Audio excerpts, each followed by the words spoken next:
Thank you very much, beloved extended family. I want to start the proceedings that is customary at our university by professing and pronouncing one of the many versions of the Hotep Dinasut. So if you would stand for a moment, please, so that we can open the proceedings.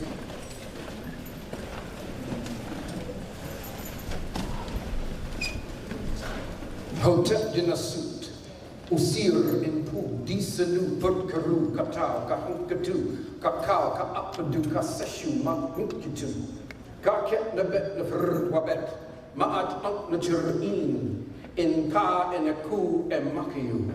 And everyone say, Ma'akeru. Ma'akeru. It means true of voice. In our vernacular, I ain't jiving. Thank you. Not from Mars.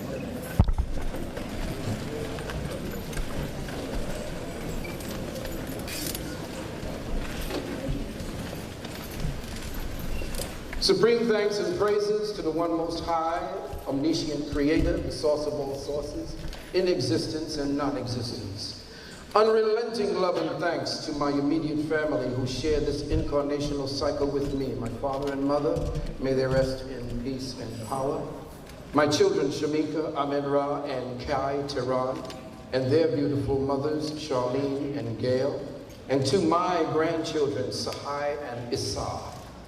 I wish to express in words my special love, light, and transcendent bliss to my present wife, Queen Empress and soulmate Dr. Nalani Sotretira, for joining me at this stage of my personal journey, for having enriched my life with her living presence and unconditional support of me and my work. And I would like to give thanks and praises to all of you who came, and to give a special recognition and honor for a wonderful presentation to Queen Afua. Thank you very much for that.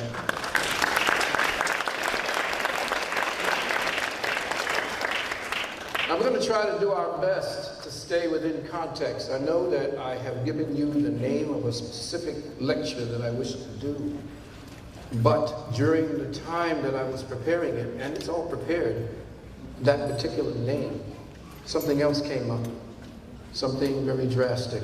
So I'm going to shift and do something that is a follow-up to a previous lecture that I did back in Baltimore.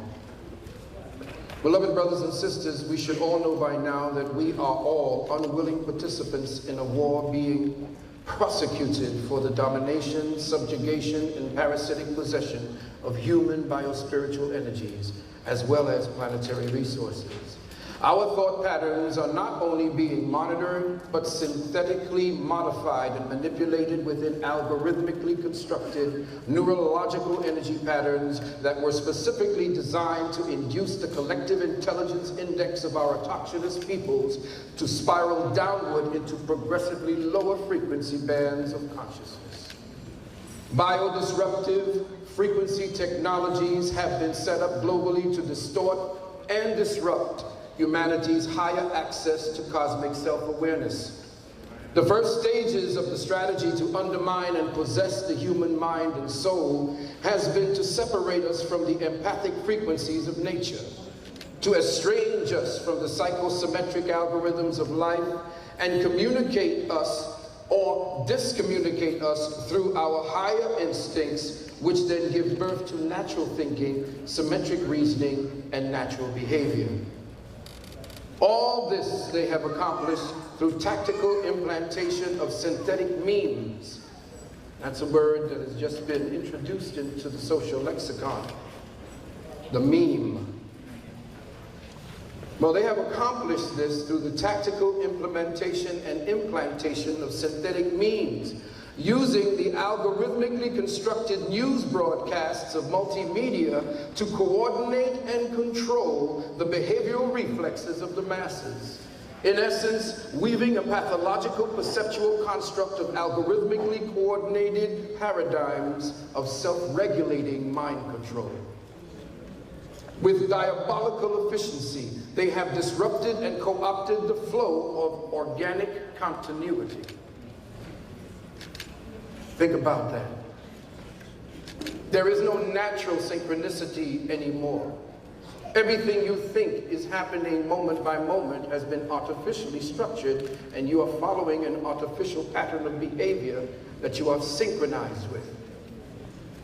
All active and passive tactics and technologies used to colonize, systemize, and adversely utilize our thoughts, our dreams, our visions and intentions represent aggressive efforts to scientifically preempt or methodically attenuate those higher cerebral frequencies associated with human spirituality, human evolutionary thinking, the psychogenetic transcendence, and by immersing us, the collective mind and the collective cognition of the masses, into an ocean of algorithmically structured synthetic schematics of reality.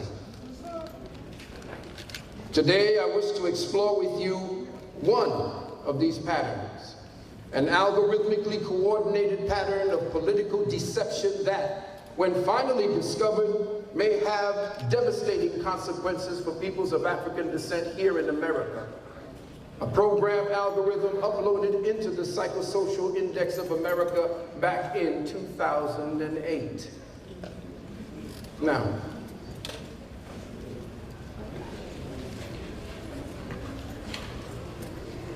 lights, please. Okay. Technical difficulties. And here we go. First things first, to protect my, which really doesn't mean anything, as you know, to protect my intellectual capital, I will read into the records.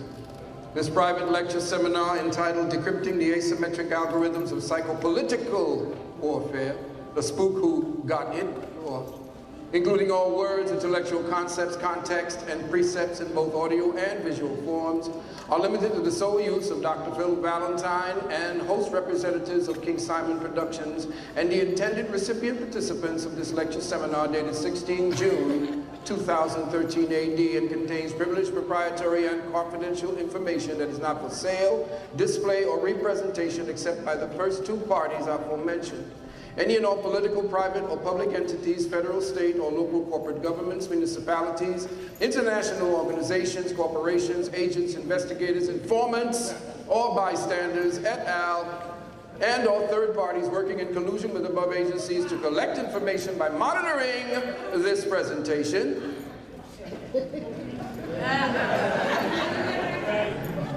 And or any other means of electronic spying and collecting content without our exclusive permission are barred from any and all unauthorized review, use, disclosure, or distribution. All images utilized in this presentation are displayed in accordance with Title 17 U.S. Code, Chapter 1, Subsection 107, notwithstanding the provisions set forth in Title 17 U.S. Code, Subsection 106 and 106A. With explicit reservation of all my rights, without prejudice and without recourse to me, Dr. Philip Valentine and the University of Commission Sciences, any omission does not constitute a waiver of any and or all intellectual property rights or reserved rights. Notice to principal is notice to agent. Notice to agent. Notice to principal. Thank you. Now, I wish to dedicate this particular lecture to a good brother who has just suffered a massive stroke. One of my colleagues, beloved brother, Bobby Hemmett. Let's all show him some love.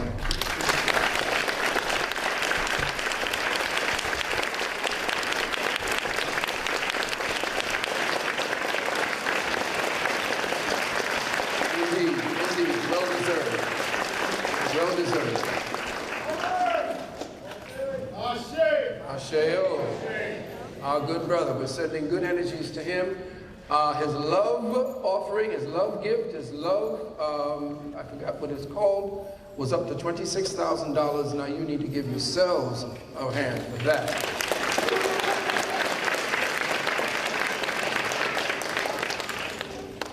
moving right along, I have changed the context of this particular lecture purposely.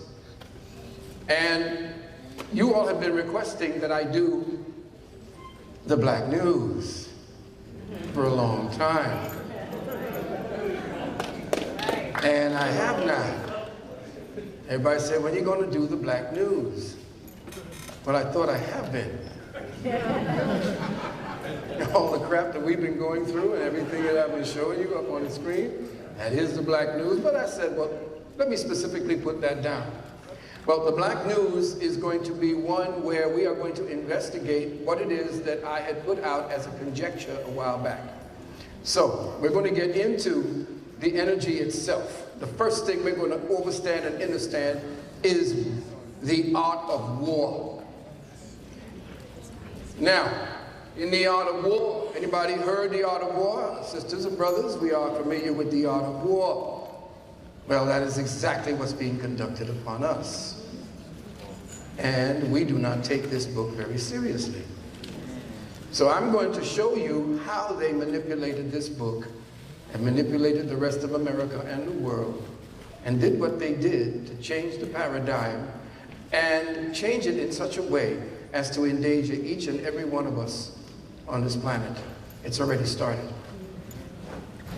Sun Tzu has said, in the practical art of war, the best thing of all is to take the enemy's country whole and intact. Hence, to fight and conquer in all your battles is not supreme excellence. Supreme excellence consists in breaking the enemy's resistance without fighting. And y'all ain't put up a fight in, oh.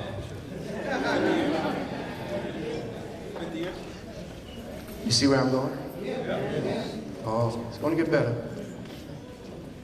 The skillful leader subdues the enemy's troops without any fighting. He captures their cities without laying siege to them. He overthrows their kingdom without lengthy operations in the field. All warfare is based on deception. In making tactical dispositions, the highest pitch you can attain is to conceal them. In battle, there are not more than two methods of attack, the direct and the indirect. The difficulty of tactical maneuvering consists in turning the devious into the direct.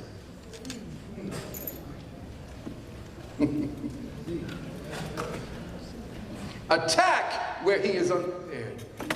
Appear where you are not expected. If he is in superior strength, evade him. If temperamental, seek to irritate him. Pretend to be weak, that he may grow arrogant. Just as water retains no constant shape, so in warfare there are no constant conditions. He who can modify his tactics in relation to his opponent and thereby succeed in winning may be called heaven-born captain. If you know the enemy and know yourself, your victory will not stand in doubt. If you know your enemy and you know yourself, your victory will not stand in doubt. Well, I figured that I would do that.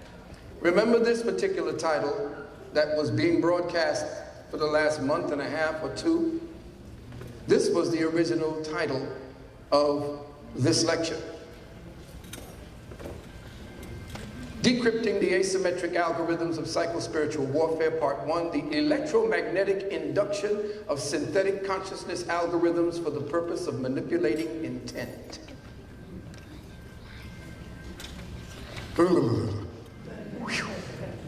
There go our titles again. Now watch. This goes viral. Somebody pimps it. Somebody takes it and puts it and goes, they're going to change it. They're going to say, mind control.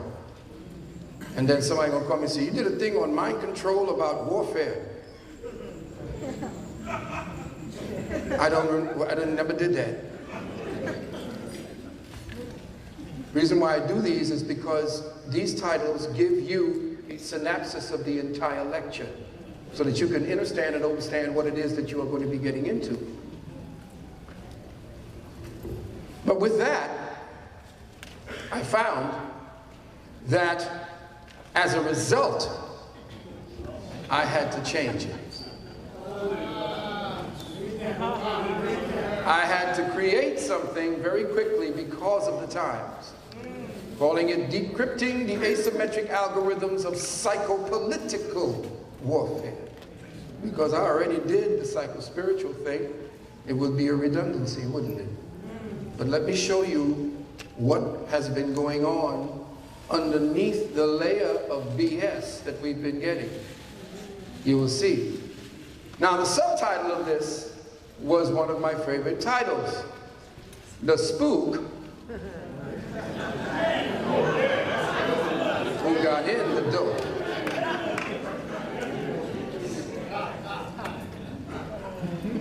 Y'all know where I'm going, right? Oh, it's going to be deep. Y'all going to be mad at me, some of y'all, especially the nationalists. Y'all going to hate me, but that's all right. I've been doing it for the last, 30 years? And everybody been mad at me before. Now everybody's saying, you know what? Brother Valentine said this. I can't remember when, but. Good. So now we know what we're talking about. So let's start at fundamental levels. The word asymmetric, what does it mean? The absence of harmony, proportion, balance, and patterned self-similarity. All of this will mean more as we go along. Let's talk about what an algorithm is. And this is something that the Moors and a lot of our brothers and sisters who are following the Moorish paradigm should also know, especially when they're teaching our children mathematics. The word algorithm actually descends from a word, and you will get to see what this word is about as we move forward. Although there are no formal definitions for that word, an informal definition would be a set of rules that precisely defines a sequence of operations, an effective method expressed as a finite list of well-defined instructions for calculating a function. Now, the people who are playing with the paradigm of our control have already structured an algorithmic pattern of control for the last 70 years. That's how far into the future that they work their magic on us. You are 70 years behind their plans. Don't even think that you feel like you're going, and this is the problem we have. We are reactors. We don't act, we react. And that's how they keep us back on our feet. But you see, one of the best reactors in the business was Muhammad Ali. And until we learn to float like a butterfly, because that's all we've been doing is floating, we ain't learned to sting yet. We've just been backpedaling and defending, because we haven't really understood the game and the rules of the game and the algorithmic patterns upon which they have set and structured their control mechanism. The concept of algorithm is also used to define the notion of decidability. In other words, I'm going to decide what I want you to do. And by instituting a program algorithmically, I know every move you're going to make before you make it. Because I'm instigating and I am precipitating and I am supplying the stimulus for you to do exactly what that pattern has been structured to do. Central for explaining how formal systems, i.e. governments, come into being, starting with a small set of axioms and rules. In logic, the time that an algorithm requires to complete cannot be measured, since it is not normally apparent to our customary physical dimensions of perception. Therefore, they can set a paradigm of control on you, and because it is not physical that you could pattern your mind around it, what happens? You don't know that you are acting upon something that you think are your own thoughts. You think are your own behavioral reflexes. They don't belong to you that way. They're not yours. So what is an algorithm? Well, algorithm is a transliteration taken from the name Abu Abdullah Muhammad ibn Musa al-Khwarizmi, a master mathematician, astronomer, and geographer who served during the Abbasid Moorish Empire. He was a scholar in the House of Wisdom, or Bayat al-Hikmah, in Baghdad, which was a library, a translation institute, research center considered back then to be a major intellectual hub during the golden age of Islam. The word al-Khwarizmi, transliterated al-Gorithmi or al-Gwarizin, pronounced in the classical Arabic as al-Gwarithmi, where the Latin transliteration of his name, algorithm, is derived, hence algorithm. Other words of the discipline of mathematics that reflect the importance of al-Khwarizmi's contributions to the word algebra.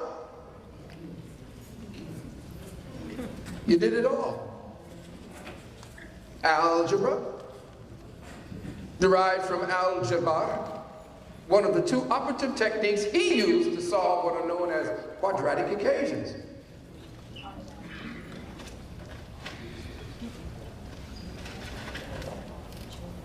Let's start with one.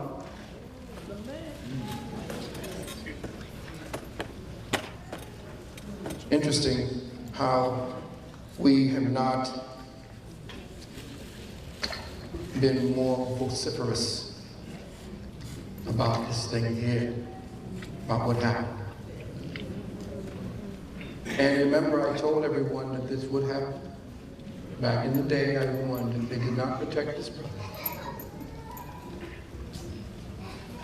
Let's go into what it is, and the reason why I'm doing all of this, you know that every time I do something, I do it because guess what? It's going to be something you can refer back to later on. Check? Check? Check. That's what I'm talking about, church. This was taken directly from Gay Edgar Hoover's counterintelligence program under the category of black nationalist hate groups. How can we hate? He's still in power. We really hated him. He wouldn't be.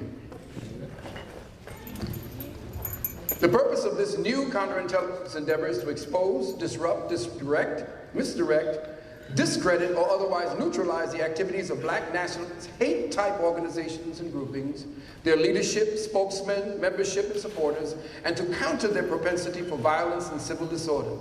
The activities of all such groups of intelligence interest to the Bureau must be followed on a continuous basis, so we will be in a position to promptly take advantage of all opportunities for counterintelligence and inspire action in instances where circumstances warrant.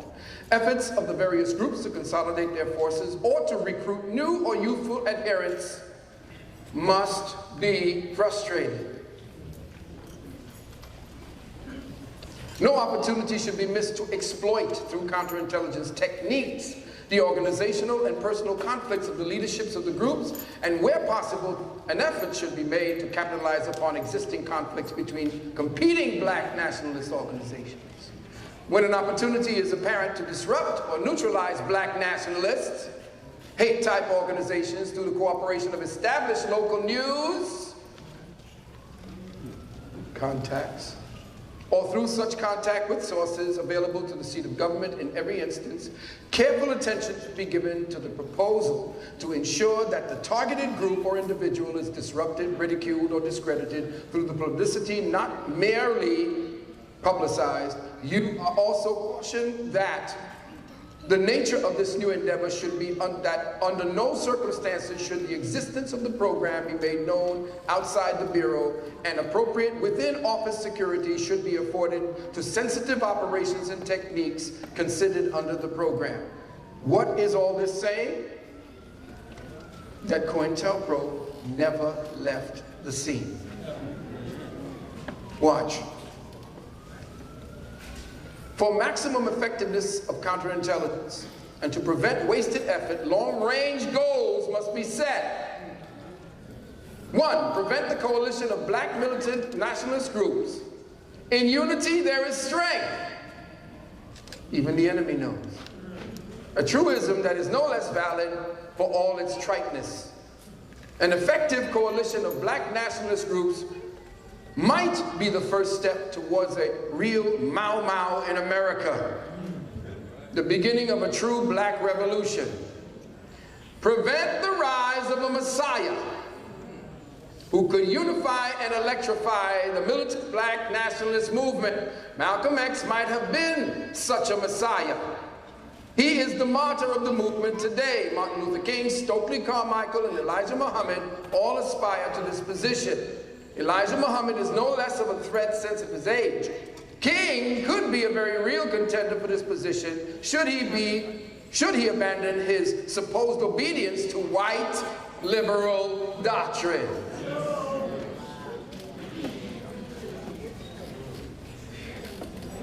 Of nonviolence. And embrace nationalism, which he did at the end. Stokely Carmichael was the necessary charisma to be a real threat in this way as well. And lastly, prevent black militant nationalist groups and leaders from gaining respectability by discrediting them to 3 separate segments of the community. The goal of discrediting black nationalists must be handled technically or tactically in 3 ways. You must discredit those groups and individuals too. First, the responsible Negro community.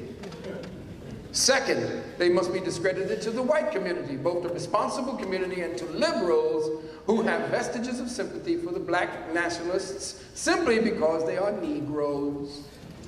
Third, these groups must be discredited in the eyes of Negro radicals and the followers. That's where they start the dissent. That's where we start fighting one another, right? This last area requires entirely different tactics from the first 2. Publicity about violent tendencies and radical statements merely enhances black nationalists to the last group. It adds respectability in a different way. 5, a final goal should be to prevent the long-range growth of militant black organizations, especially among youth. Specific tactics to prevent these groups from converting young people must be developed. So young people are targeted.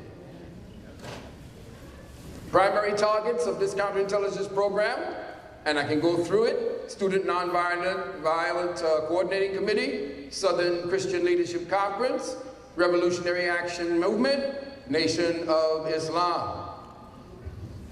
Okay? Now, here's where we need to get into a serious part of how they circumvent the movement forward and upward.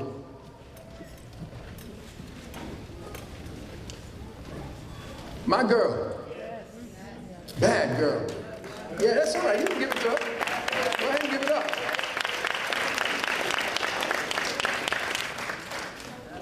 Sister's been on the front lines. On the front lines of the madness. I'd like to read something that our young brother, Malcolm, said. There's a lot to say here, but here's what they do right before the assassination.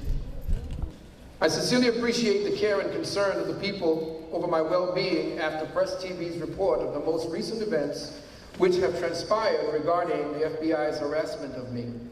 Given the storm of lies and half-truths that come with being associated with being the descendant of El-Hajj Malik El-Shabazz, known as Minister Malcolm X, any and everything that I do, great and small, good or not so good, real or imagined, is subject to controversy. However, in this missive, this boy is seriously eloquent, like his father or grandfather. However, in this missive, I will take this opportunity to properly and fully disclose what transpired. In the beginning of 2012, I had been informed that I was under investigation by the FBI's Counterintelligence Task Force unit located in Goshen, New York. The agents of this division, and in collaboration with others, have visited several times, of which I was known to them to frequent. However, they would never come when they knew me to be exactly there. They would leave their cards with the residents asking them to tell me that you called, or have them call, tell the residents around them that the FBI said for him to call. And then would tell surrounding residents to observe the house and notify them when they did see me. These are the homes of longtime friends and very close supporters. Yet, when the federal agents begin knocking on someone's door on multiple occasions to snoop and ask questions, whether one is guilty of an offense or not, it's enough to coerce people into distancing themselves from you. This cheap tactic employed by the FBI is a means of agitation and harassment. They seek to neutralize my networking capabilities. They have visited locations in California, Chicago, Miami, and most aggressively in New York. People were advising me that if I had nothing to hide, then I should just contact them as requested and cooperate. Though I must say that in these kinds of matters, I am of a particular ethic. For one, I have been engaged in no criminal activity of their concern, and they could have located me anytime they chose. Secondly, I don't recognize the authority in them beckoning me. It wasn't even until my mother informed me that they had been contacting her that I truly became agitated. She advised me to see what they had to say, and so I obliged the next time they came around looking for me. My encounter was with 2 federal agents in Goshen, New York's Counterterrorism Task Force Foci Unit. The primary agent identified himself as Agent Tom Broziski. They expressed concerns over, as they put it, my international travels. I have lived and studied in Damascus, Syria for over a year. And now, Damascus, Syria for over a year. Keep that in mind. And now in the United States, is instigating conflict within the very region. I went on ex-Congresswoman, former presidential candidate Cynthia McKinney's delegation along with Dr. Randy Short to Libya and met with leader Muammar Gaddafi 1 week prior to NATO intervention, and I was most recently getting ready to travel to Tehran, Iran, to be a participant in the International Fajr Film Festival and to give a lecture addressing the issues of Hollywood and violence. I was picked up by authorities after I filed for a visa to Iran and 2 days prior to my departure. A detective squad from the city of Middletown Police Department surrounded me in the street after 2 blocks from where I was residing. They asked me my name. I gave it to them. I gave them an alias. But then they were already and all too aware of who I really was anyway. I didn't tell them my real name because I didn't know what was going on. When I was brought before the city judge or the judge of Middletown court, I was surprised to be informed that I was being charged with grand larceny and false imprisonment or false impersonation. Then I was sent to jail and told to appear again in 7 days. Then following the court date, the bogus charge of grand larceny, which is only put to justify stopping me in the first place, was then dropped. And they left me to face the false impersonation. I was offered 90 days for the offense of giving the authorities the wrong name, which I declined after bailing out after 2 weeks.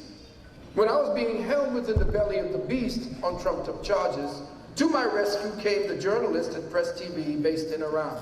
My relationship with this progressive news outfit began in April of 2012, and prior to that, I had discussions with my journalists regarding current events internationally. I developed a positive rapport with some of them, and as a result, was invited to travel to Iran to discuss the impact of Hollywood on stereotyping Muslims, Iranians, and African people. Now, I said that, and I put that into the record because what we were watching is a pattern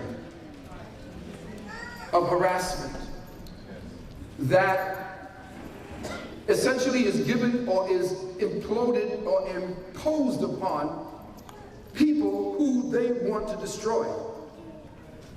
Now, if this has supposedly gone viral and we knew about this and they knew about it, why is it that this young brother was not protected? Now, here's the question that I have when the time came.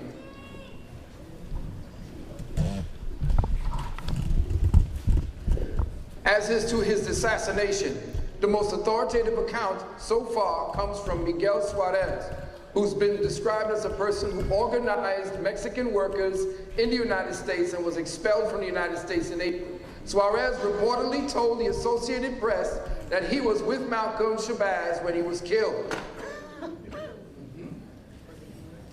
Now, according to international sources, Suarez is said to be the co-founder of an organization called RUMEC, which stands for Revolutionary United Mexicans in Combat. Suarez told the Associated Press that he and Malcolm Shabazz went to a bar at Plaza Garibaldi on Wednesday, where the attack occurred hours later. Malcolm died on Thursday. According to the Associated Press, although the Plaza Garibaldi, where the two went, is popular with tourists, quote, the pair were at a bar across the street from the plaza in an area of rough dive bars tourists are warned against going to. We were dancing with the girls and drinking in the bar. Listen to that, Suarez told AP, and added that the owner of the bar wanted them to pay a $1,200 bar tab for music, drinks, and the girls' companionship. Now, does that sound like your boy? No. Oh, boy? Not to me. Here's the part that doesn't fit. This is me talking. Brother Shabazz had just converted to Shia or Shiite Islam. And as a new convert, one would think that he would be very conscious of the rules of the new faith. One of the tenets of Islam being, in Quran 590, intoxicants or wine and spirit, and gambling are Satan's handiwork. Avoid them. So, there are Muslims who drink and smoke and everything, but this is a young brother who is trying to follow in one of the most pristine men after he cleaned himself up. Even Farrakhan said that he would not eat but one meal a day. He did his prayers, did his bath. You could not find him chewing gum. He couldn't do anything. And this boy was associating himself with his grandfather. Do you think he would be over there getting lap dances? No. Okay, just wanted to be clear. Suarez goes on to say, we pretty much got hassled. From this point, the story gets very fishy. Suarez told the Associated Press that a short dude came with a gun and took him into a separate room. He said he heard a violent commotion in the hall and escaped from the room. He escaped from the room and the bar altogether as he saw half-naked girls running away, picking up their skirts from the floor. Malcolm Shabazz was then taken to a hospital where he died hours later of blunt force injuries, according to Suarez's report to the AP. Minutes later, Suarez came back in a cab to look for Malcolm and found him on the ground outside the bar, severely injured. Quote, he was in shock. His face was messed up. Suarez is quoted saying to the AP, he's alive. He's also quoted as saying, I grabbed him and I called the cops. Malcolm Shabazz was then taken to the hospital, and of course I'm redundant, according to the Associated Press. Now, from the Reuters we read, this is from Reuters now, that was Associated Press, here's Reuters. 2 doors down from the public or the Palace Bar, just past gay nightclub Diversity. Now, check where they put this boy. Because all the surrounding areas where he was found was to reinforce why it could have happened and how he could have been assassinated. And it could have been like somebody jumped him or he just got into a bar fight. A garage attendant named Mario Zombansi recalled how he had turned in for the night, bedded down in a tiny cubby hole where he guards patrons' keys. I woke up because there was a commotion. I could see him lying on the floor. There were lots of people crowded around him, he said. He was lying right there, he said, pointing to the curb leading to the garage. A pool of greenish-yellow car radiator fluid now marks the spot. I couldn't tell if he had been beaten up or run over by a car. He's dead, he added, clearly shot, but he was alive. There on the ground when the ambulance took him away. He was alive. Staff at the Diversity Club said the spot was closed in the early hours of Thursday when Shabazz was dumped on the sidewalk. Several people Reuters spoke to in the area said they heard a man had died after jumping out of a window when drunk. That's the story I heard, that he was so drunk that he opened the window and jumped out, said a 31-year-old Javier Angeles, who stood on the far side of the main road from the palace, waving down taxis for customers leaving the square. He described the place as a place for adults, not a family place. But there are no windows above the area where Shabazz was laying. And others had a doubt he was murdered. Had no doubt he was murdered. Here they kill you and nobody even realizes, said 48-year-old local Antonio Moncada. as he stood outside the palace bar on a Sunday, a Tuesday, any time of the day. So, let's ask these questions. This is the bar where he supposedly jumped out the second floor window when he was drunk. How could you die from that particular height? Let's ask these questions, because these are the questions asked by the people who are actually doing this program. How did Suarez himself survive the gunman, whom he says took him to another room? Why was he taken to another room, and what happened while he was there? How long was Suarez in the other room with the gunman, and how did he escape? How long was Suarez away before he returned for Malcolm Shabazz in a damn cab? And how far did he go away to have to need a cab? Who else witnessed the beating of Malcolm Shabazz, since presumably there were other patrons inside the bar and there were also people outside the bar? Asking this question, it's from this particular story window. This is another vintage. Was this a bar that Suarez had frequented in the past? And did he know the people who owned or operated the bar? Perhaps the most important question, Suarez says he was taken away by a gunman, and while he was in another room, he heard a commotion. Presumably, this was Malcolm Shabazz being beaten. Yet, even after he had been held at gunpoint and somehow managed to escape, instead of calling the police immediately, Suarez left and then came back in the cab to look for Malcolm. Other abnormality raised by researcher Gregory Kane. Suarez knew or should have known all dangerous spots in Mexico that tourists should avoid at all costs. Why would he take Malcolm Shabazz to a notorious hoochie bar? This guy that appeared with the gun to take Suarez to a separate room, leaving Malcolm Shabazz to the not very tender mercies of the men that would beat him to death, seems rather convenient, doesn't it? Suarez escaping also seems rather convenient, doesn't it? After his escape from a guy who pulled a gun on him, and after hearing a violent commotion in the hall, Suarez returns in a cab. Why didn't Suarez return with cops rather than a cab? Yeah. And lastly, how exactly was Malcolm Shabazz to help Suarez? How did Malcolm Shabazz know Suarez, and for how long? Who organized the trip? What was Suarez's mother said? What does she say so far? Now, this report was by African Globe. So you can look up that word, it's a internet blogging, and I think it's a very good internet blog and do very good investigative reporting. African Globe. So now,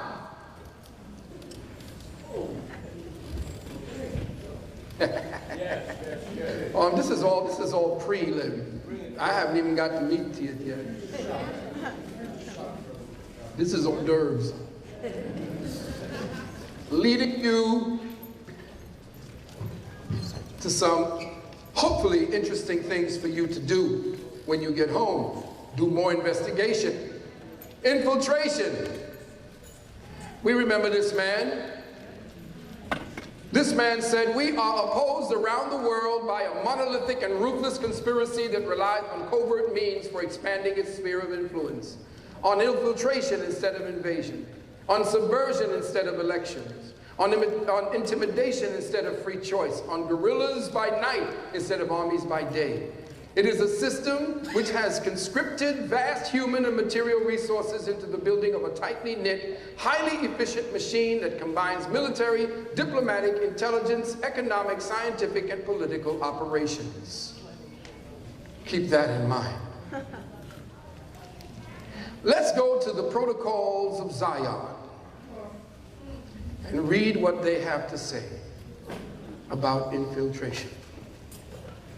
Every state, if every state has two foes, and if in regard to the external foe, now you know they have a really serious logic in this. Y'all gotta listen to the Protocols of Zion, because it's beginning to become a hell of a lot more reasonable. Whoever put this out, you could see the sick and diabolical mind, and everything is in sync with these protocols. Watch.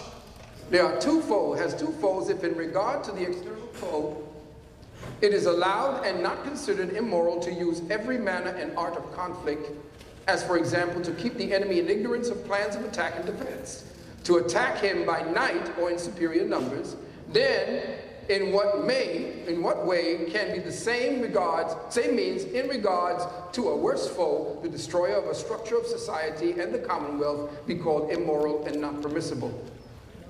Is it impossible for any sound logical mind to hope with any success to guide crowds to the aid of reasonable counsels and arguments when any objection or contradiction, senseless though it may be, can be made, and when such objection may find more favor with the people whose powers of reasoning are superficial?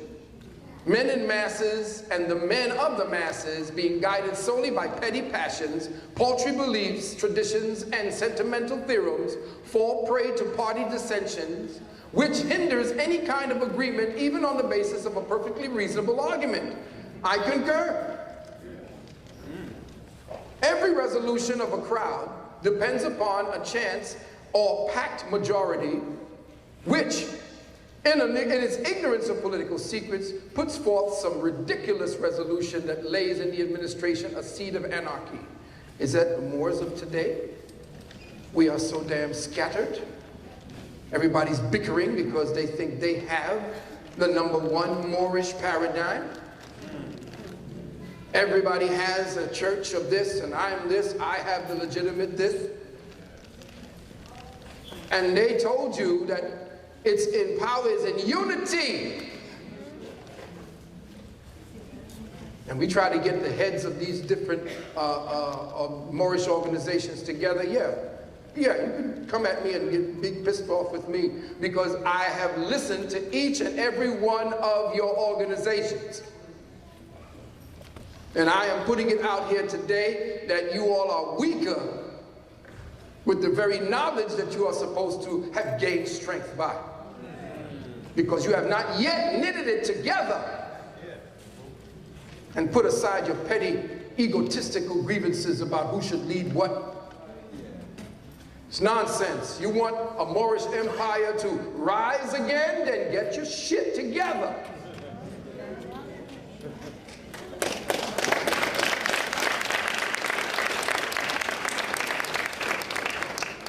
Now listen to this, what they said in the protocols. The political has nothing in common with the moral. Listen carefully.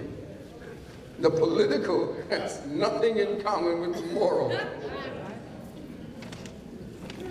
The ruler who is governed by the moral is not a skilled politician and is therefore unstable on his throne. He who wishes to rule must have recourse both to cunning and to make believe. We have been living in make believe, children. Lollipop dreams and great national qualities like frankness and honesty are vices in politics. For they bring down rulers from their thrones more effectively and more certainly than the most powerful enemy. Such qualities must be the attributes of the kingdoms of the Goyim, but we must in no way wise be guided by them. Our right lies in force. The word right is an abstract thought and proved by nothing. The word means no more than give me what I want in order that thereby I may have proof that I am stronger than you. This is their mentality, family. Where does right begin? Where does it end? Well, you know what? We do know that. Moral, ethical people who understand and have empathetic energies, who want to teach their children from small to put aside certain types of energies that will destroy the collective. Not no communistic nonsense, I'm not talking about that, but raising in moral, ethical values. Now, here's where it gets good. Out of the temporary evil we are now compelled to commit will emerge the good of an unshakable rule, which will restore the regular course of the machinery of the national life, brought to naught by liberalism. The result justifies the means. Let us, however, in our plans, direct our attention not so much to what is good and moral as to what is necessary and useful. In order to elaborate satisfactory forms of actions it is necessary to have regard to the rascality, the slackness, the instability of the mob, its lack of capacity to understand and respect the conditions of its own life or its own welfare. It must be understood that the might of the mob is blind, senseless, and unreasoning force, ever at the mercy of a suggestion from any side. The blind cannot lead the blind without bringing them into the abyss. Consequently, members of the mob, upstarts from the people, even though they should be as a genius for wisdom, yet having no understanding of the political, cannot come forward as leaders of the mob without bringing the whole nation to ruin. Only one trained from childhood for independent rule can have understanding of the words that can be made up of the political alphabet. Listen carefully. Only one trained from childhood for independent rule can have understanding of the words that can be made up of the political alphabet. Only one trained from childhood for independent rule can have understanding of the words that can be made up of the political alphabet. Only one trained from childhood, listen carefully, only one trained from childhood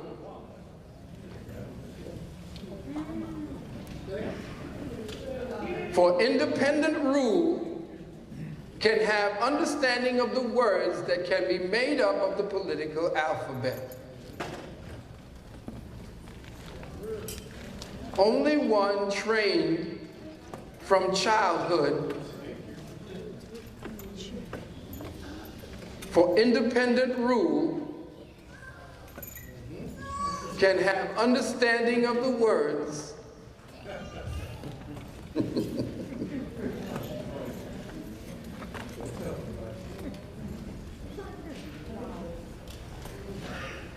only one trained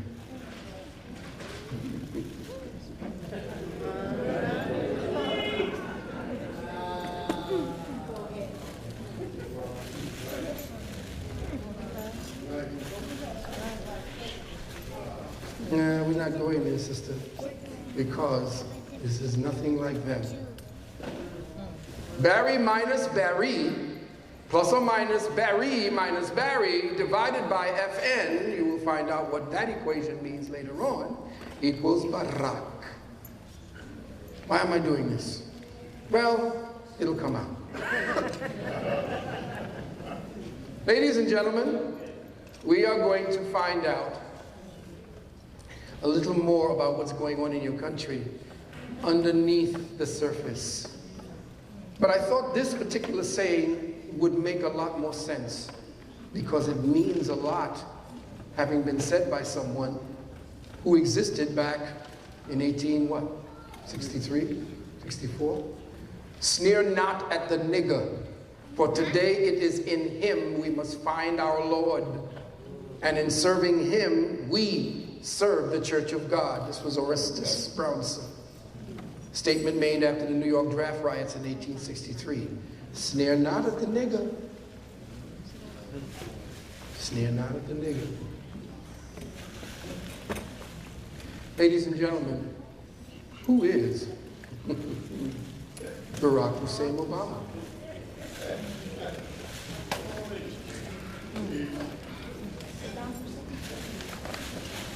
Really?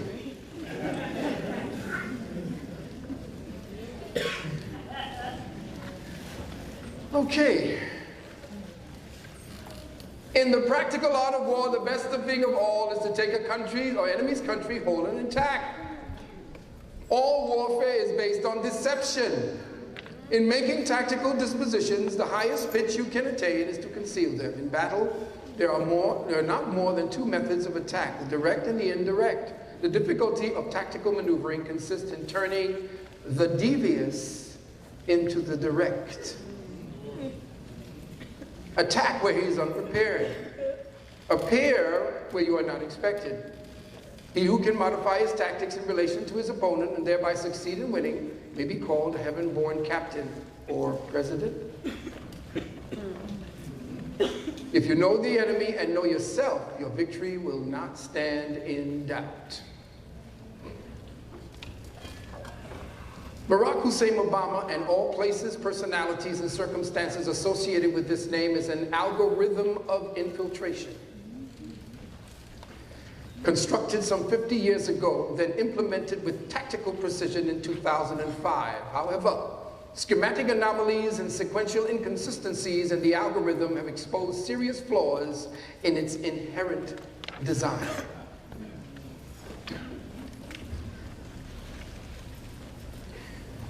When you look into that name, there are no actual birth records,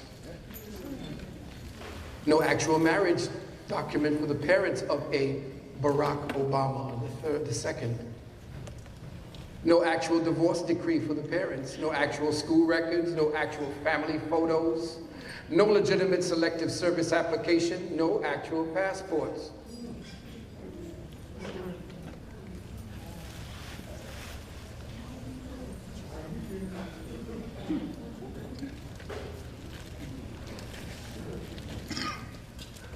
This entity, Barack Hussein Obama, and all entities who surround him to protect whatever that algorithm is, hired high-priced lawyers to build legal walls around records or simply make them disappear. Has spent an estimated $1.4 million blocking access to documents related to his past life. Harvard education paid for by Khalid al-Mansour, financial advisor to Prince, Saudi Prince al-Walid bin Talal. Mansour told Manhattan Borough President Percy Sutton that he was raising money for Obama's Harvard education or tuition. Selective service registration form not submitted when young as required, but rather in 2008, then altered to look older. The forgers forgot to alter the document location number, which shows that it was clearly a 2008 form.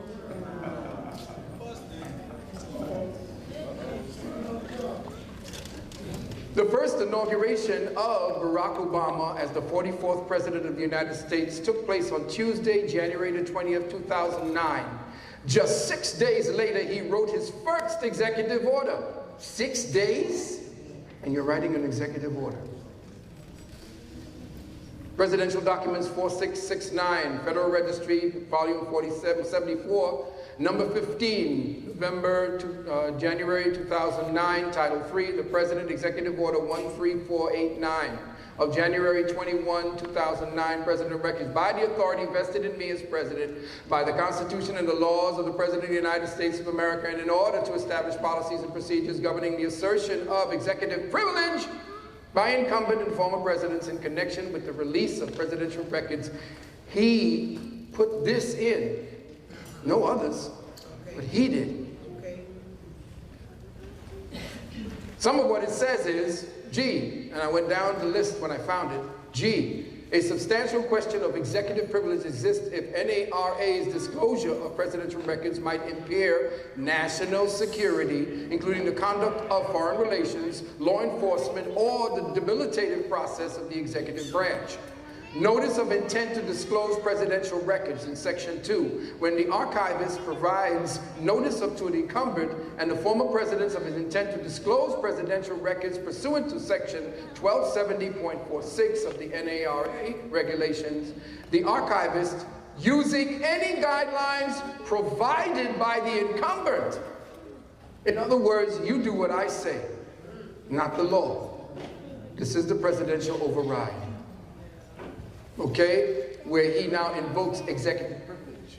If the president decides to invoke executive privilege, the council of the president shall notify the former president, the archivist, and the attorney general in writing of the claim of privilege and the special presidential records to which it relates. So, I put that up there so that you could read it, see it, and see that he placed there a kind of chess move to check anything that you may want to do to find out who he is.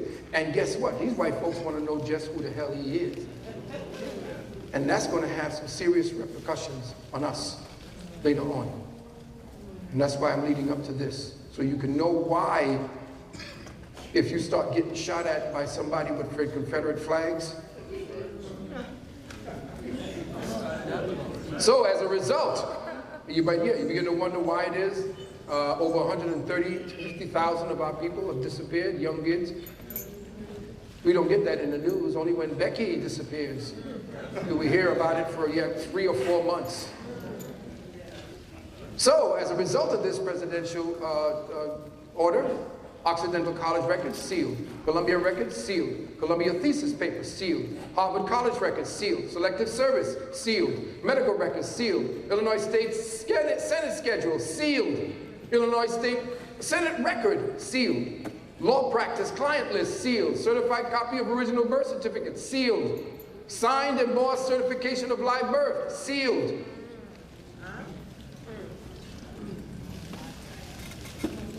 Barack Hussein Obama has multiple identities possessing numerous social security numbers.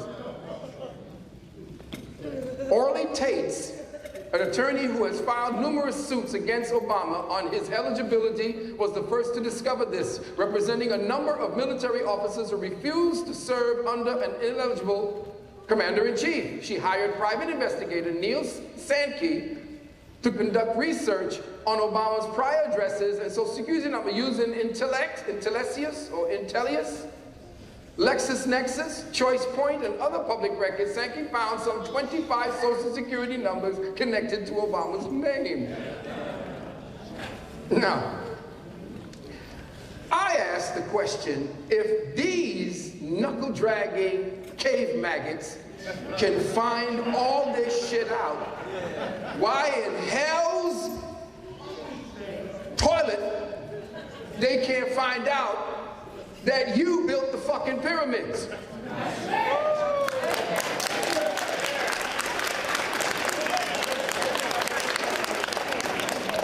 Why in hell they keep digging to find themselves, and as I said in Hidden Colors, they keep digging, and the deeper they dig, the blacker the planet gets.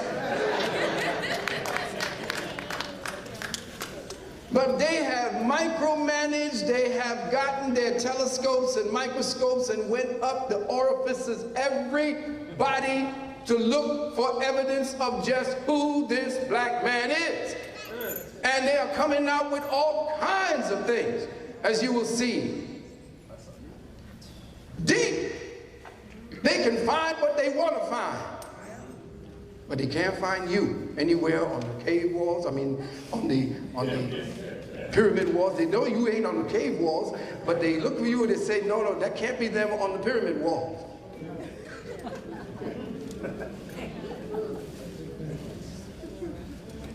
Pardon my French.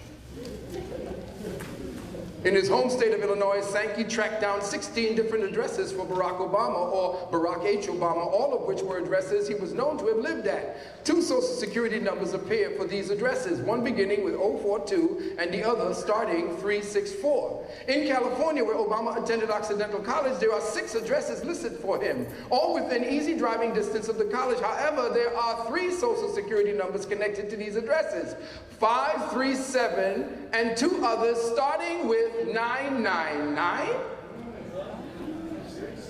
There is no such thing. There is no such thing. And you know, those of you who are Moors and dealing with the so-called sovereign community, that whenever you want to just put a computer identification number down, you just put down 99999.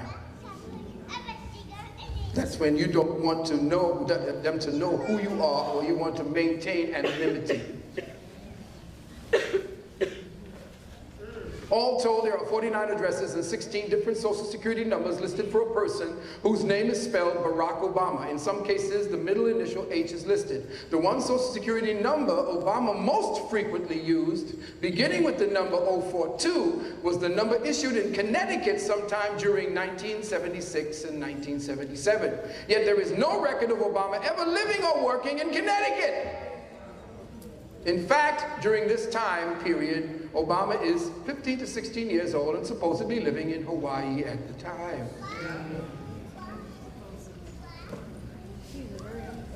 There are nearly a dozen aliases, at least 2 different social security numbers, and upward of over 99 separate addresses for a Ann Durham, his mother.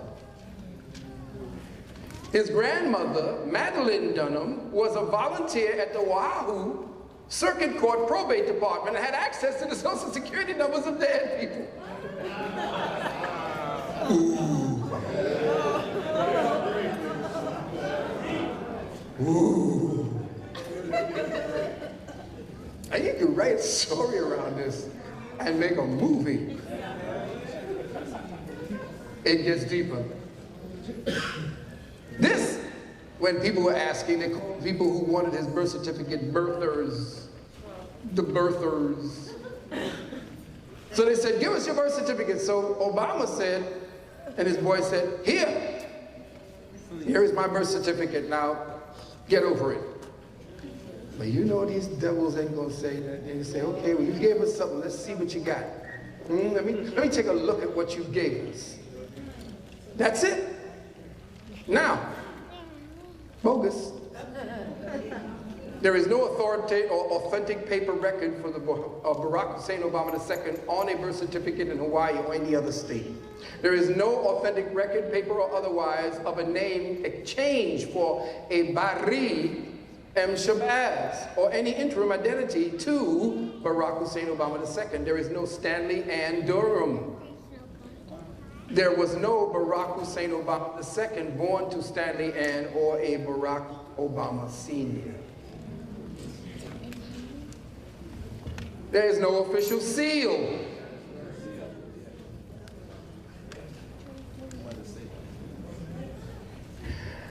Here we have, now I want you to take a look at it.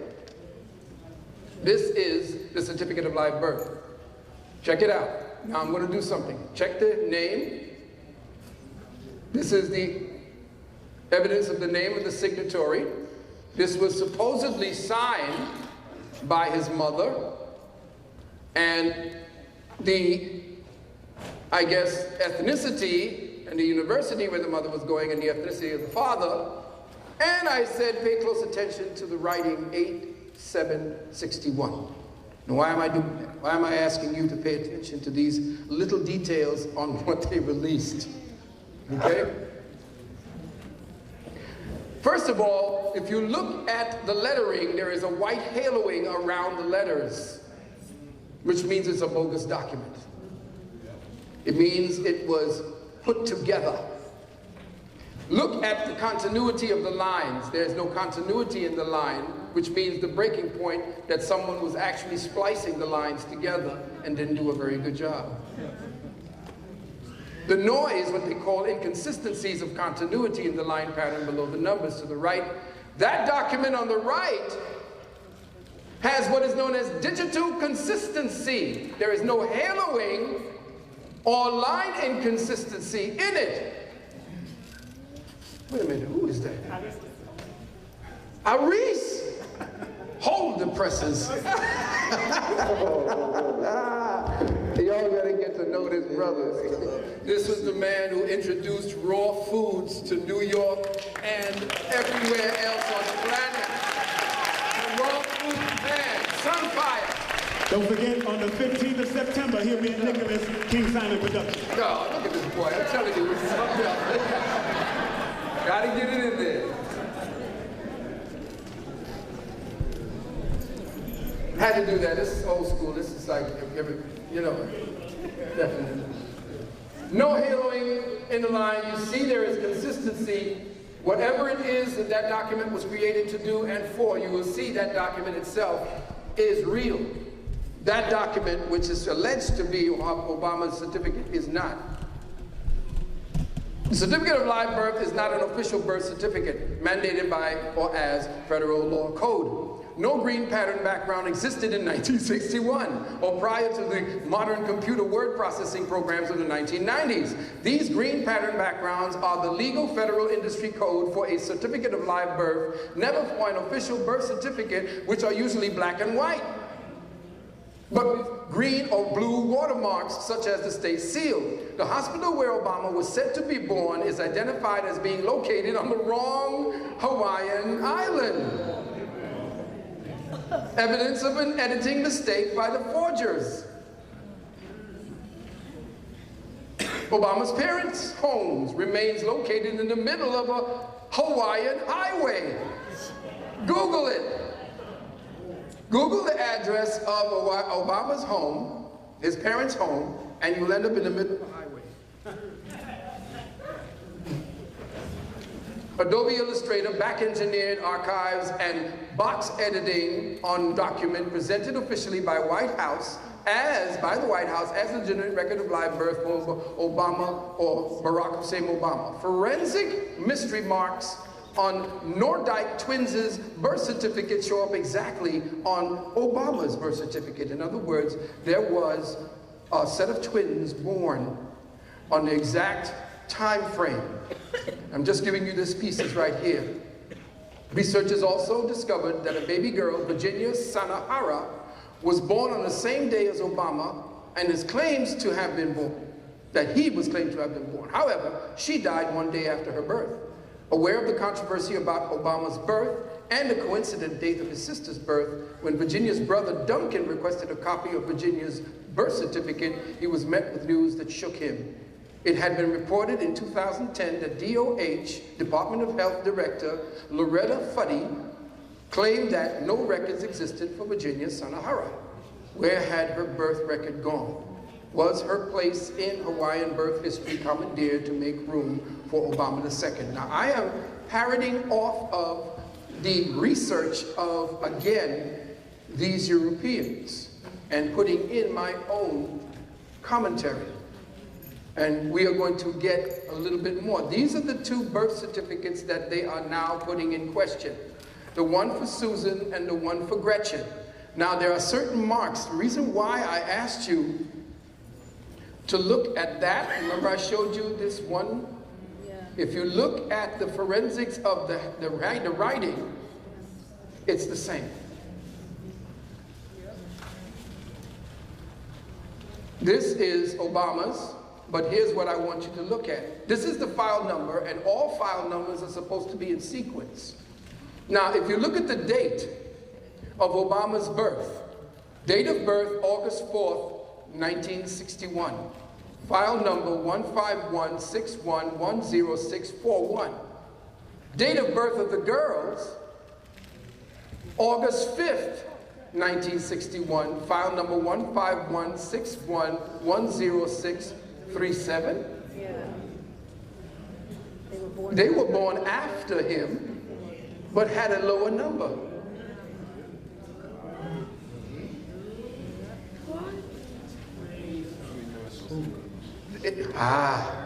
The spook who got in the door.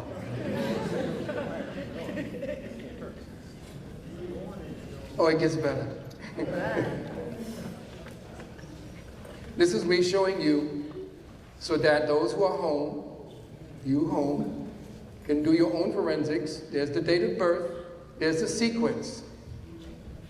August 4th, August 5th.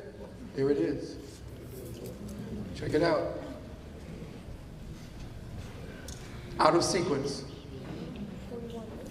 Now, I want you to look at this. The pencil marks that I showed you to look at this part, there's these pencil marks that are here. This number is 999. These are all official statistics. Those people who did the putting down the statistics of birth records, they put down 9 and 9. So in 1961, the Vital Statistics Instructions Manual for Birth Race was quoted by the following numerical system. Number 1 is white, 2 is Negro, Indian, Alouettes and Eskimos, Chinese, Japanese, Hawaiian, number 6, other than white, number 7, 8, no classification, and 9 is... unknown.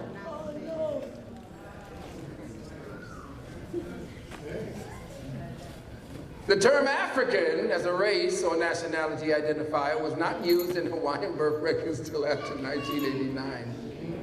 What's it doing up there?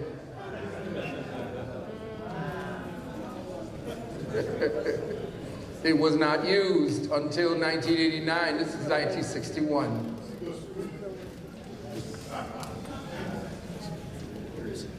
Now I'm showing you the same thing here. Here's the old certificate here. And look at the numbers and how it's written. Look at the number 61. It's the same. So it's obvious that the same person who did that, they stole it from whoever this was, whoever actually this whole birth certificate really belonged to. But I want you to look at this. Stanley and Durham, they stuck the Stanley in there.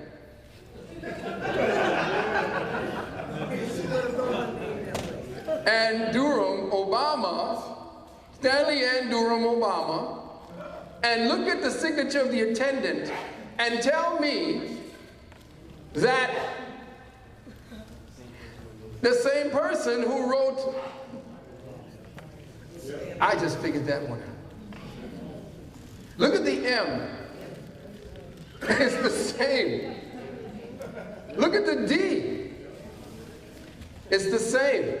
I guess, you know, he tried to make it a little bit more, but the forensics and the movement, the attitude is the same.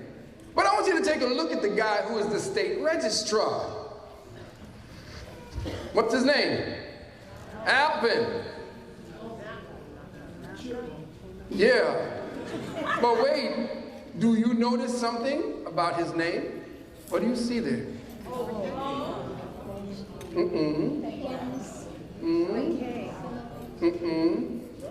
Here's where they're telling you, excuse the expression, fuck off. Watch.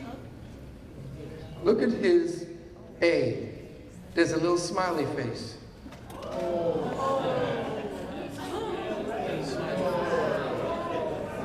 Now they released this record to the people and said, here is his birth certificate, go home, leave me alone. The president is the president. But wait, it gets better. Where did they say he was born? Hawaii.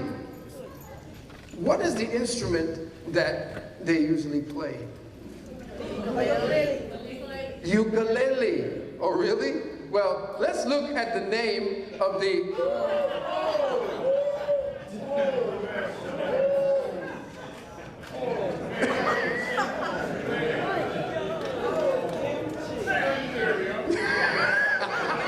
Nice.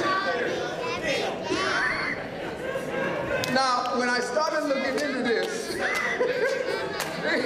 no, but see, it gets even better because, see, when you don't care anymore because you've been conquered and your ass already owns everything, you say to hell with it. So who is he? Does he look like him? No.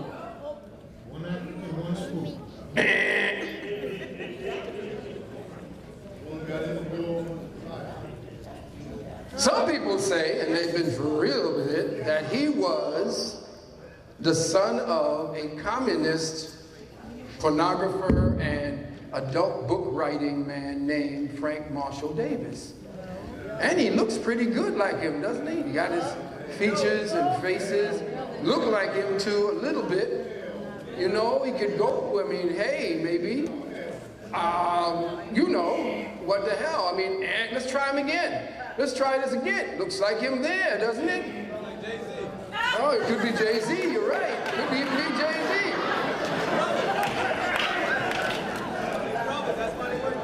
Could even be Jay-Z. His pops. Then let's try something else, though. They got real deep with this one. The middle child is a son of Frank Marshall Davis by a mother. Somewhere could be, you know what I'm saying? But I don't know. No, maybe there's one more, just maybe one more. I think that Barack, yeah, maybe, you know, I think the nose knows the truth though. Check the nose. it occurred to me that all these old pictures of Barack Obama, he looked a little bit different than he does now. Now I'm wondering, some told me that maybe brother got clipped.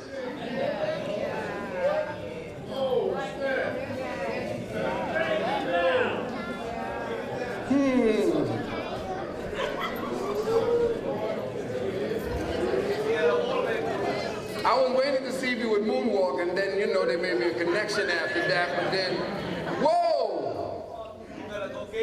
Yeah, so I'm wondering now if he wanted to be more Caucasian so that he could appeal to his voters? Because he always knew he could get the black vote. Okay, so, nah, he looks like somebody else. That face has a whole other look. But then, of course, Mama got it too.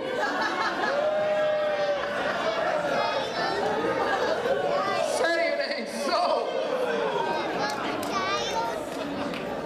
Fine, sister. Fine, sister. Then what? But I'm saying, you know, when you're married, you want to do it with, you know, as far as your husband and your wife, you want to kind of do it right together, and A, B, and a third. Mama got it clipped too. Mama got it clipped. But then we got to go real and find out what this deal really is, because I'm going to tell you the truth, brothers and sisters. The only person that this could possibly have been the father of is my man, El Hajj Malik El Shabazz. Now, the reason why I'm saying that is because back about before his first presidency ended, I did something called Obama and the New Old Order. Now, when I did that, I did it because my queen, Dr. Nalani, when we were looking, because everybody was looking at the address at that time, I said, well, turn it on. Let me take a look at this guy who is going to be the president now. And he came out, she came out in the red and black, which was the color of anarchy.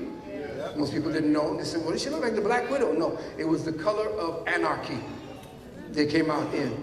And I wanted to see what this brother was going to say. And it was beautiful because he came out, brothers, clean, walked out, had everybody going. And he had swag. The brother was, well, no, he wasn't swag. Yeah, he did. That's true, he is. He does have swag. Yeah, he does have swag, you're right. You're right. Secretly, we are gay. That's right. He does have swag. No. We're going to find that out, too, somewhere down the line. But understand why I chose him, because we were looking at the television at the time, and we were doing things while we were listening to him, and she walked by, stopped, looked at the television, she said, wow, he reminds me of Malcolm. And she just walked out the room, and I said, doing. Whoa. And I stopped and I looked at the brother. I said, no. So there I was. I'm looking at that and I'm saying, no. Then all of a sudden I said, could it be? Yes, it could be. So I started putting down all the things that could possibly have been related to that. I had no idea there were other people who were doing the same thing. I was part of the 100 monkey phenomenon. It just hit me. So I began looking. Barack Hussein Obama's real name is Barry Malik Shabazz. That's why he ain't releasing any birth certificate. Born October 28th, 1959 in New York City, issued Social Security number 084545926 in New York City in 1974. Again, regarding records of his true identity, we find no actual birth record, no actual marriage document for the parents of a Barack Obama II, no actual divorce decree for parents, no actual school records, no actual family photos except photo ops. Photo ops. Difference. No legal selective service application, no actual passport. Bari means of Allah. In Islam, Allah, as the principle of Al-Bari, means the evolver, he who creates all things in proportions. Al-Bari also means the maker, the producer, the maker from nothing, the one. Malik or Malachi means Lord, Master, Sovereign King. Malik is Arabic for Malachi, meaning messenger of God. In 1952, Malcolm asked the Honorable Elijah Muhammad to assume the name Malachi Shabazz, but he was denied. The name Malcolm in Scots Gaelic means devotee to St. Columba. Interesting that Barack allegedly went to Columbia University, although no one in his class ever saw him there. In spring of '64, after he left the Nation of Islam and made his pilgrimage to Mecca, Brother Malcolm took the name El-Hajj Malik al-Shabazz. The name Omawali Yoruba, meaning the son who has come home, was bestowed on him by students after a speech he gave at the University of Ibadan. Shabazz, in Iranian, is from the Persian Shahbaz, meaning royal falcon. The word generally means royal, generous, noble. So, one of our heroes was Heru, or carried the name of Heru.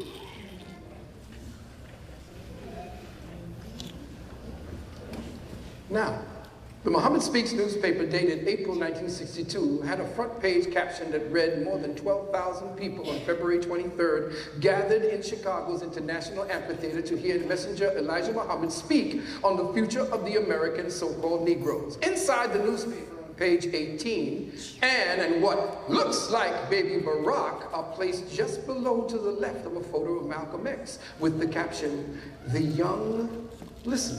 Wow. Now, you know I like to do forensics. Oh, snap.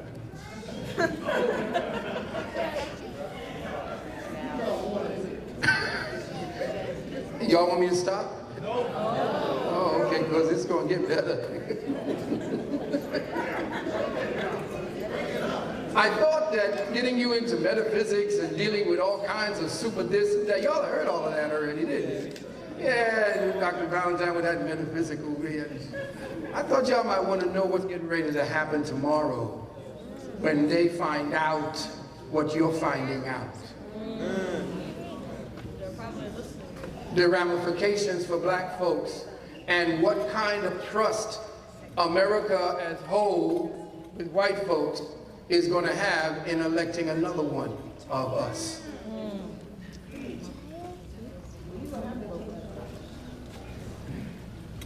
Yeah, but they ain't gonna look it. Just to give you an idea, look at that head. That water head is just... Well, he cute though, ain't he? Look at him. All the girls say, oh, he's so cute. But here's the deal. From Bari's conception, then birth in October of 1959, till shortly before Malcolm's death in 1965, Malcolm lived just one street over from his son's first address in East Elmhurst, New York. The first address listed for Bari M. Shabazz is 3226 98th Street, Apartment 1, Elmhurst, New York. Malcolm's 1959 address was 2546 99th Street, East Elmhurst, New York. Malcolm and his family later resided at 2311 97th Street, East Elmhurst, from July 1960 through February 18, 1965, 3 days before his tragic death. That's the house, and what you're looking at is right after the bombing. You see all the stuff that they had at the fire, and the couch, some carpet, and so forth.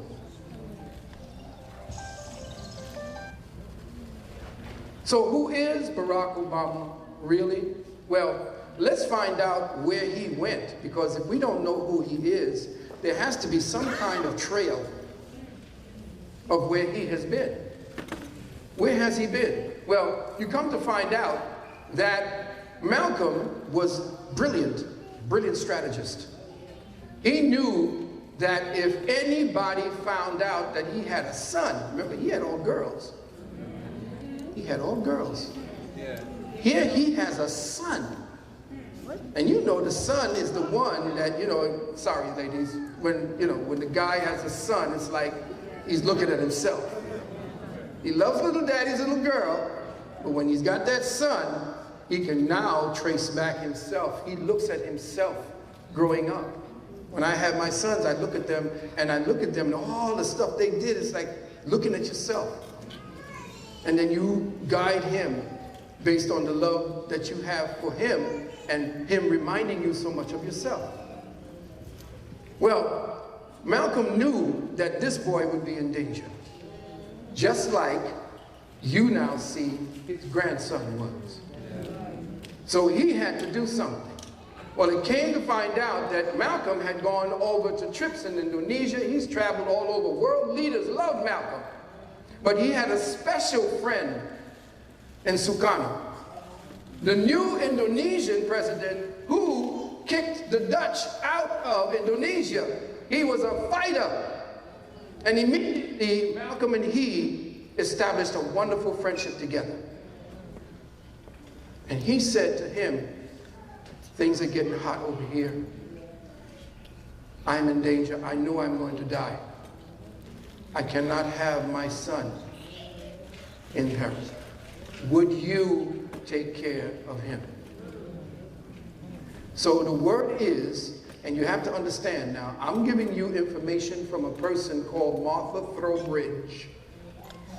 Now, that name sounds like intelligence to me. Martha Throwbridge gives you the idea that she's just a little old white lady that sits on a porch knitting, but comes up with some of the most sophisticated intelligence that you would ever want to mine. Definitely somebody who has been putting out information, and most likely Martha Throwbridge could be a whole network of researchers who have been trying to find out who he is. So Martha Throwbridge is the one who came up with a hell of a lot of information. And it happened like this. After I did Obama and the New Old Order, I let it go. But guess what? It went viral and everybody was saying, oh man, this is crazy. Did you see the forensics? I didn't know that white people took it and started looking at it. Because white people are looking, just another nigga, he's talking a lot of nonsense, he ain't saying nothing. But as soon as I started doing that, and I showed the eyes of his daughters. You look at Atala and his young daughter, they look so much alike. White people started saying, yeah. And they took that piece and they put it on theirs. And then I got a call from a white boy who has a blog talk show. Very respectful. He said, I would like to do a blog talk with you. We did a blog talk show, but I was very, very nebulous. I didn't say crap to him. I said, oh yeah, he did this, and I got it from there. I didn't want to talk to him. But I wanted to make sure that he knew that you could do the type of forensics that you think you could do, I could do it too. And I gave him just enough. But then he said, do you know that your research has been substantiated by somebody named Martha Throwbridge? And I said, he said, do you know her? I said, no, I don't know no Martha Throwbridge. So I was talking to him in a very nebulous way. I didn't want to let him know that you know more than you should know. So I gave him enough, and I kind of cut the interview kind of short. He was very nice, very respectful, so I was very respectful in return. But I did not give him all that I knew or could know, and I began following up on the lead he gave me about this Martha Throwbridge, and she came up with some serious information. So, part of it being that this brother Sukarno, President Sukarno, and Brother Malcolm, who shared a podium together, these brothers were good friends. He sent Barack over to Indonesia. And I kind of pieced it together to show you that he was part of the royal family, though his picture is not there, because it wouldn't be there. It wouldn't put his picture there for the danger of his life. But just imagine that in that royal setting, he was taught all of the amenities, the ethics and the high culture and all of the ways of leadership and how to speak, all of that there.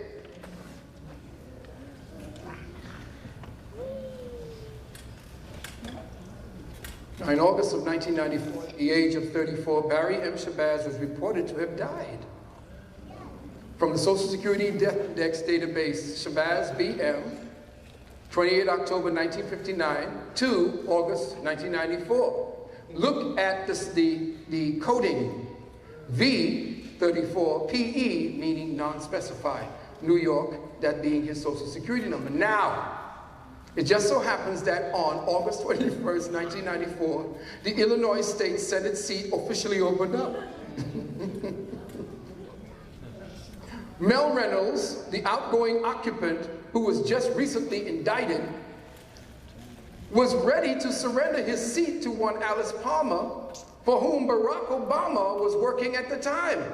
With Palmer about to assume a public office, Barry M. Shabazz couldn't afford to leave a paper trail pointing to his real identity. The Social Security Death Index record states that the death information for Barry M. Shabazz was coded V. V signifies verified, report verified by, with a family member or someone acting on behalf of a family member. Anybody can report to the Social Security. The report is not coded P, signifies proof, a death certificate observed. This distinction is critical. Notice of death was made by an informant who did not present verification is reporting. That is, no death certificate was presented with the notification of death. SSA receives report of death from a variety of sources, including friends and relatives of deceased individuals, funeral homes, postal authorities, financial institutions, and federal and state agencies. Friends, relatives, and funeral home reports about 90% of deaths. Postal authorities and financial institutions report another 5% of death. Once in the federal system, Barry Shabazz's record was flagged PE, meaning an inconsistency exists between what was reported and what was recorded in the government's files. Now, I want you guys to get to know this man. Jewish guy. Mastermind. Last name Newman. Very inconspicuous and pretty much just another guy you see on the street. Probably you just want to put a couple of coins in his cup.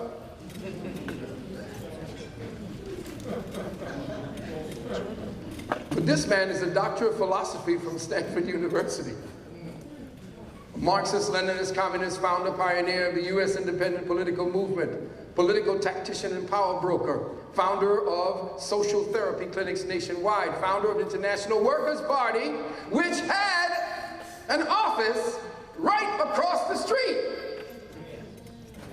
and about 2 flights up. I think of Queen Four and I had to go up there one day, and they tried to invite us into it to become part of it. That was a long time ago. Yes, right across the street, second or third floor. Founder of the New Alliance Party, author, playwright of a play about Malcolm X, entitled Billy and Malcolm, a demonstration produced at his New York City theater in 1993, and Barack Obama's uncle. What? Say what?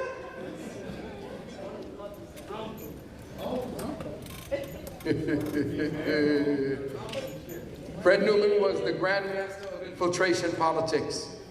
From his work, Psychopolitics, What Kind of Party Is This Anyway? Newman states he and his followers intend to enter the National Caucus of Labor Committees to change it from the inside. And change it he did. It was Newman's Independence Party fronted by Leona Fulani, remember her? Pretty sister? AKA Leonora Branch. That was the deciding factor that made Michael Bloomberg mayor of your New York City. For this, his various organizations received very generous funding, both private and public. His IDP, or Independence Party, bolstered and literally ran Ross Perot's Reform Party, as well as supported Pat Buchanan's old guard republicanism when he ran for the Reform Party. Look at Pat Buchanan with a black person in the same picture. Look at your boy, she's there. Look at this.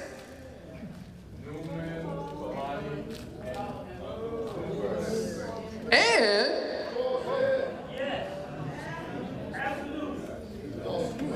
oh, it gets better. Prior to 2008, by the time Barack Obama announced his presidential bid, Newman had already coordinated and managed 3 presidential candidates for black candidates with strategic political genius and the likely biological link between he and Project Vote founder Sandy Newman. In the mid-'80s, Sandy Newman hired Obama to organize Chicago. Ooh.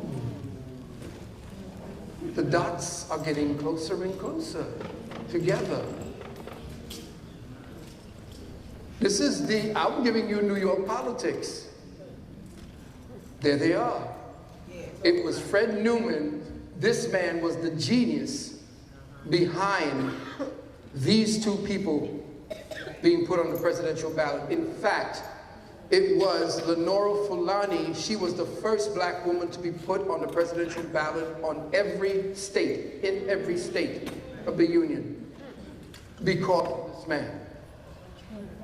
What I'm saying is, and this is what I'm talking about in here, is that Lenora Fulani, and you remember when she ran for the presidency, and you remember when my boy Al ran for presidency. Well, this was the brain behind it all. And when you look at everybody that he has influenced, why is it so far-fetched to think? How is it that Barack Obama, as a freshman senator, got to open the address for the Democratic National Convention? Freshman.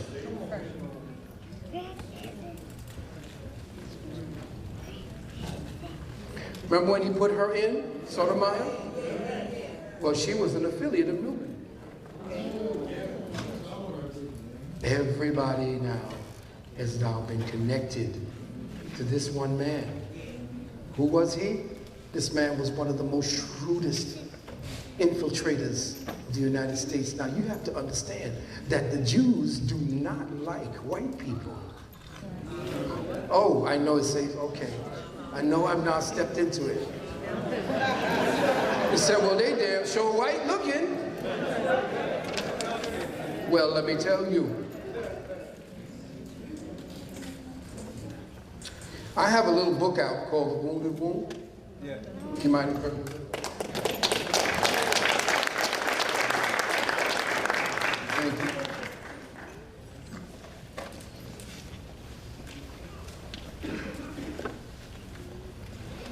This is what a man said, a Jew, who read this. I read you this. Greetings, my children. You have all been called here to recapitulate the principal steps of our new program. As you know, we had hoped to have 20 years between wars to consolidate the great gains which we made in World War II. But our increasing numbers in certain vital or vital areas is arousing opposition to us. And we must now work with every means at our disposal to precipitate World War III within 3 years. The goals for which we have striven concertedly for 3,000 years is within our reach. And because its fulfillment is so apparent, it behooves us to increase our efforts and our portion tenfold. I can safely promise you that before 10 years have passed, our race will take its rightful place in the world with every Jew a king and every Gentile a slave. Our most pressing problem is to inflame the lagging militaristic spirit of the Americans. Within 5 years, this program will achieve its objective. The Third World War, which will surpass all destruction, indestruction, all previous contests, Israel, of course, will remain neutral. And when both sides are devastated and exhausted, we will arbitrate, sending our control commissioners into the wrecked countries. This war will end for all time our struggle against the Gentile. We will openly reveal our identity with the races of Asia and Africa. I can state with assurance that the last generation of white children are now being born.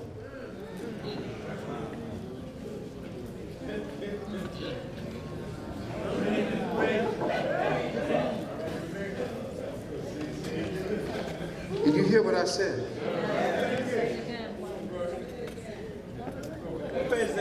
Our Control Commission will, in the interest of peace and wiping out interracial tensions, forbid whites to mate with whites. The white woman must cohabit with the dark races, the white men with black women. Thus the white race will disappear. For mixing the dark with the white means the end of the white man, and our most dangerous enemy will only be a memory.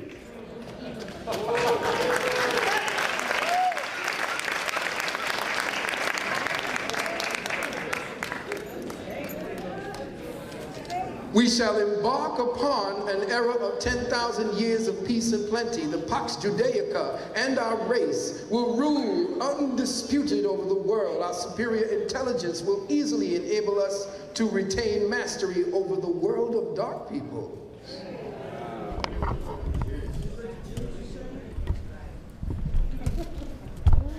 Our interests in Washington are greatly extended.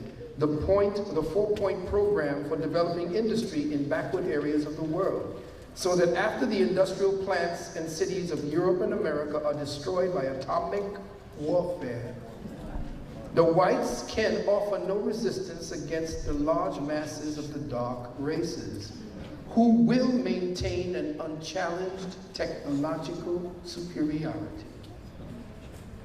What page? It's on the page 105 and 106 from the game, Pawns in the Game. And let me read this to you. A man by the name of Israel Coleman, author of A Racial Program for the 20th Century, says, and I quote, "We must realize that our party's most powerful weapon is racial tension. By pounding into the consciousness of the dark races that for centuries they have been oppressed by the whites, we can mold them to our program of the Communist Party."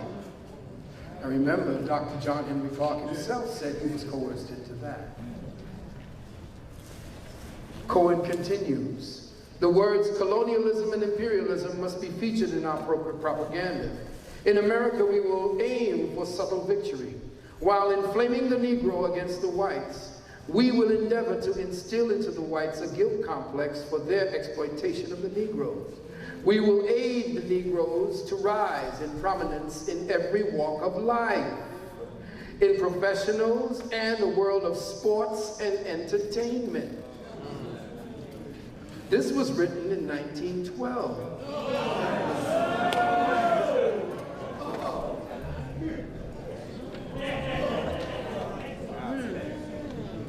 See, I knew you wouldn't want to hear nothing about no metaphysics. But this is metaphysics. So I said at the bottom, is the enemy of my enemy my friend? Or is the friend of my enemy my friend? Or is the enemy of my enemy my enemy?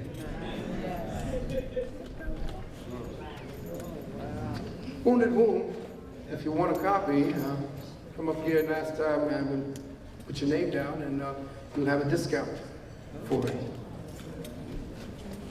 So, now we know that a Jew by the name of Newman has been manipulating situations politically. He literally commandeered the Democratic Party without party operatives even noticing he did it. Even getting a freshman congressman from Chicago to be the keynote speaker of the 2004 Democratic National Convention. Then, after decades of practice, honing his skills at political infiltration, the fourth time was the charm. Through his ultimate triumph, Fred Newman managed to pull off perhaps the greatest election coup in American political history. Uncle Fred, as he was known to some, literally groomed, refined, brokered, manipulated, empowered, cajoled, and convinced an entire country and the world to vote for and unilaterally support the spook who got in the damn door.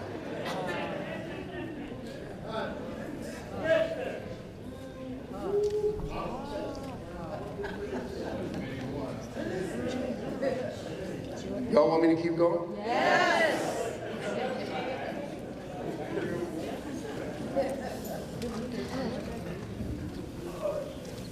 But the dude do look good there, though, you know? I could see a couple of more brothers up in that spot. But then he ain't did shit for dark folks. And I think that has been a result of the fact that his mentor uncle died in 2011. Now you'll notice that he's not ashore anymore. But then you got it here. Look at this. Look at the guys on the right. Look at that. Look at Al back there. Y'all got to think about this when these devils find out what has happened to them. But it's all right. See, they don't know that. These people don't know. They just think that a nigger snuck into their private, very sacred space. The one who protects them and their constitution and their white privilege. So I like the fact that Obama said, and if you notice, in all of his pictures, he's just saying, fuck y'all. Constantly.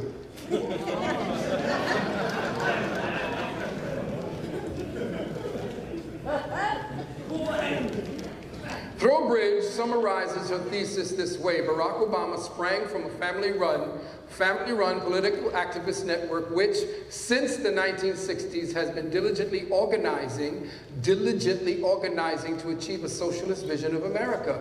This network was spearheaded by Fred Newman, the primary purpose of which was to organize the overthrow of America's socio-political economic system. That is, to shift the American model from one of racist democracy and capitalism to Marxist socialism, which is a whole other form of oppression.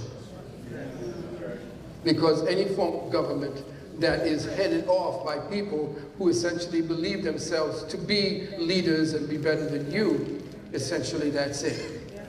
But then I thought I'd have some fun with some brothers that I respect. So I figured I wanted to show this up. Here we go.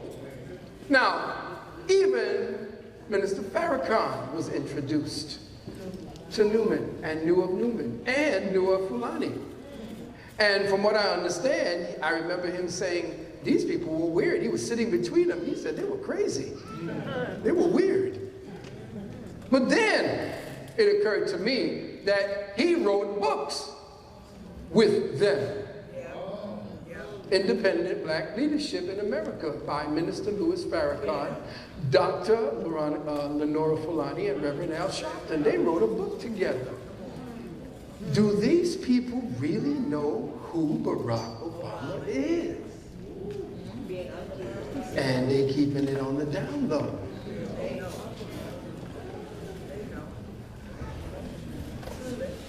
If that's the case, then prevent the rise of a messiah who would unify and electrify. Malcolm X might have been such a messiah. Remember we said this? Yes. COINTELPRO, check.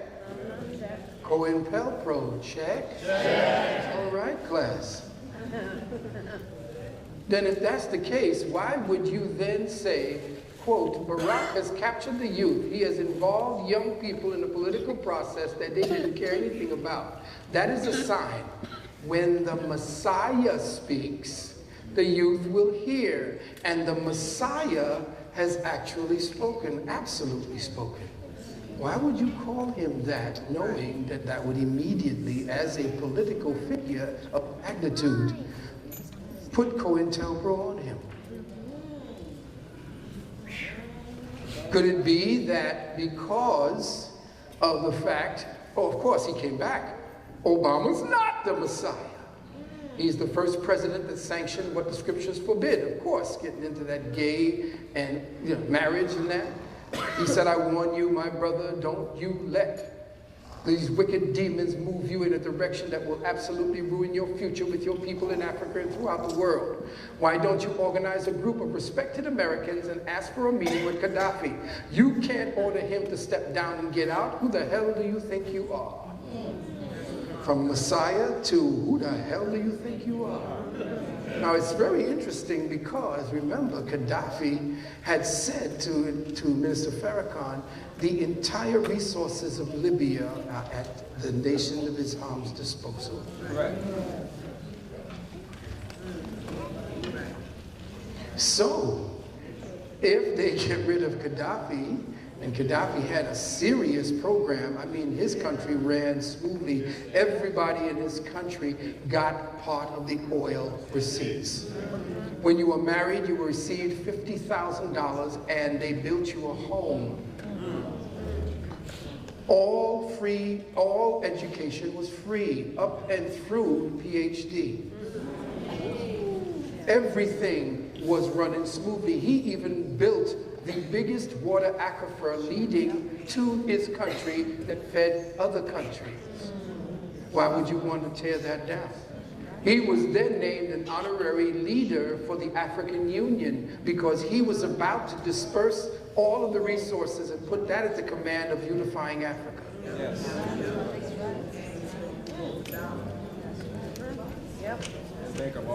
Now, why would Obama want to kill something like that? Because it represented every damn thing that his mentor was trying to manifest in the presidency. Something ain't kosher. Why did he say that? Why did he call him the Messiah and then say he's not the Messiah because he talked about homosexuality and this and gave these leeways? Well, these excerpts are from the documentary by Brother Omar Shabazz entitled Naked Lies, The Continuous War Against Malcolm X. Now, I know all you brothers who are in the nation and all the brothers who are in the nationalist movement are going to hate what I'm saying, but I'm only saying what's already been reported. I give you all big ups for all of what you do, but guess what? There are certain things that our people are being affected by based upon your decisions, collectively. Now, there are things going on behind the scenes, and is it a family affair? It's a family affair. Remember? In it, he shows Minister Farrakhan praising Malcolm's killer. Malcolm was your traitor. Was Malcolm your traitor or ours? If we dealt with him like a nation deals with a traitor, what the hell business is of yours? Now, you know Minister Farrakhan's a West Indian like me, so he can have some serious temper. A nation has to be able to deal with traitors and cutthroats and turncoats. In 1994, Betty Shabazz was asked whether Farrakhan, quote, had anything to do with Malcolm's death. Without thinking twice, she said, of course, yes. Nobody kept it a secret. It was a badge of honor. Everybody talked about it. Yes, this was Mother Betty. In 60 Minutes, Atala Shabazz, Farrakhan, finally admitted to playing a role in his assassination and apologized for his, quote, complicity. I may have been complicit in words that I spoke leading up to February 21st. I acknowledge that and regret that any word that I have said caused the loss of the life of a human being. He apologized. And Atala came back and said, yes, it is true that a black man pulled the trigger. We cannot deny any responsibility in this. This is what Minister Farrakhan continued by saying. Where we are responsible, where our hands are part of this, we beg God's mercy and forgiveness. He says, I genuinely hope that perhaps a healing can come to Miss Shabazz and her family. Well, Atala is a strong sister. She said, "Nah, I ain't going for it." She said, "Yeah, but a black man shot him. And we can't blame anybody, FBI, none of that. Black man shot him. And from people from the nation." But again, Throwbridge summarizes the theory this way: Barack Obama sprang from a family-run political activist network, which since the 1960s has been diligently organizing to achieve a socialist vision. Now, it occurred to me as I'm looking at pictures, because I'm a guy who likes to look at pictures and see similarities and things. So when I was looking at certain pictures, it was such an interesting thing when I began to look at the head structure of my brother, who just so happens to have the same name. Hi, boo. Malik Shabazz.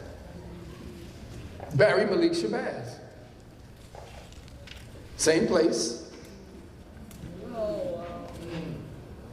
Talking at the same time. And it was so interesting because there they are. And if you look at the head shapes, but I did something else. I decided to kind of show that the top part of the head forensically, and I'm only having some fun here because I did the same thing with Malcolm, but I had some fun. I just moved the glasses over here. Yes, no? Like a baby version, right? Handsome brother, cute little kid, look the same. Relatives? Could be. That would mean that brother is royalty.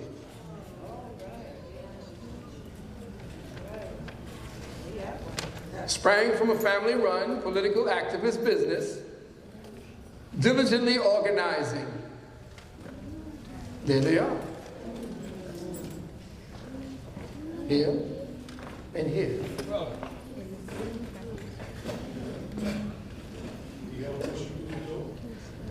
I want you to get to know this woman, Joan B. Newman, who changed her name to Joanne B. Newman, my daughter and my granddaughter. Hi.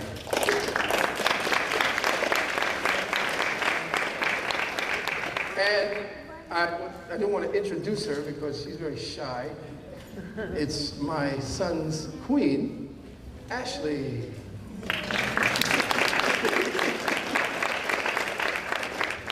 Anyway, that's family. I want you to take a look at Fred, and then take a look at this Newman here that they say may very well be. And then take a look at the person they say is Ann Durham. And take a look at her. Now, here's some more forensics. These are all the pictures of who they say Stanley Ann Durham is. Check. All these just seem to be photo ops to me. I want you to take a look at the hairline and see that it ain't real. Yeah. Nope. They keep adding, it seems they keep adding hair to her.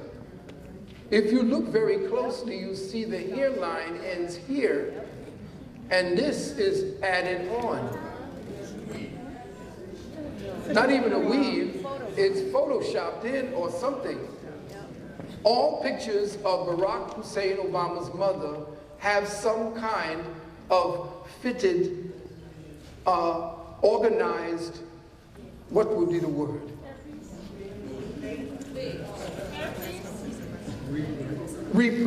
Something, retouching. Alterations. You look at there around again, and then look at that chin. They seem to add a chin on her as well. Now, you can see that they added this, because this don't even look real. Look at it. They added this and they added this. This is the stuff that Throwbridge is kicking out. But then look, this here, when they took and made a digital print of this picture, they found out that this, the digital showed that this was added. This shadow was added. See? busted to show that, because they don't want to show Stanley as having short hair. Now, why wouldn't they want to show Stanley as having short hair? No, Stanley's not a man. Well, y'all something else, boy, I tell you. I just love this audience. Y'all can do Vegas real easy, boy, I tell you. Reason why I'm saying that is because somebody has been trying to cover their tracks. And they keep messing with her form. And notice that they added a tooth. All the teeth are white except this pink one here. Somebody laughed. And check the nose. They added this part right here. See that little piece right there hanging off there? That was added. Yeah, right there. You can see it here. If you can use your eyes, you can see this little piece was added right here. So they've been messing with her. Now here's the other part. They show you that Ann Dunham, or Barry's mother, died. So Ann Dunham moved back to Hawaii to live near her widowed mother and died in 1995, November 27, 22 days after, this is her mother. Following the memorial service at the University of Hawaii, Obama and his sister spread their mother's ashes in the Pacific Ocean at Lanai Lookout in the south side of Oahu. Obama scattered the ashes of his grandmother, Madeline Dunham, in the same spot on December 23, 2008, weeks after his election to the presidency. Now, pay very close attention to what's to come. Listen carefully. I was sitting in the first row when Malcolm came out. The stand had been turned over to him by the introductory speaker. Look at her. He raised his hand in the Muslim greeting, Salam Alaikum, like this, his right hand. Who is that? At that point, rumbling broke out behind us, and everybody in the place naturally turned around to look. You understand that the situation was tense because of the bombing of Malcolm's house and so forth. And everybody jumped up to look, and of course, I remember a chair had been knocked over back there. Who was this? And I saw two guys like looking at the floor. He's talking to her in her ear constantly. My next impression was I turned around to look at Malcolm, and I remember him saying, "Stay calm, stay cool." And I remember hearing over my right shoulder the gunfire. And then Malcolm's hand was up like that. Look, still in the look greeting, and still exhorting everybody to stay calm, when he fell backwards in a dead faint. He just slumped. Okay. Did you all get that? Okay. Who was that young girl whose face was completely devastated? And how is it that this one little white girl was over the shoulder being shielded? Who is she? Well, let's find out, because they found out. And if you don't know what they know, you will be surprised by what could happen over the next 5, 10 years, and why there will be, or maybe, and I'm not calling this a civil war breaking out, or a quiet war, quiet weapons being used for a silent war against us. Who is she? And what is she to you? Take a look at this woman very closely. And then I want you to take a look at this picture very closely.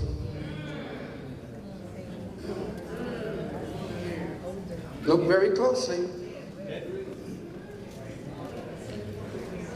Notice the hairline and the ear. Look at it. Look very closely. Look very closely at the hairline. Because you know, I like to look at stuff like that. This thing's gonna kill me. Look at the hairline. Look at the widow's peak. Now you know, when my mother was alive, she had different types of hairstyles. But when she put one style, again, it was the same style. You know, women have a kind of thing where it's, oh, this looks cute. I'm going back there because I look cute. So they keep a pattern. They like to visit what's cute and revisit it. So here in 1960, 3, 4, is a woman who just can't seem to not do her thing where she knows she's look cute. Here she is again. Cute, widow's peak, and here she is again.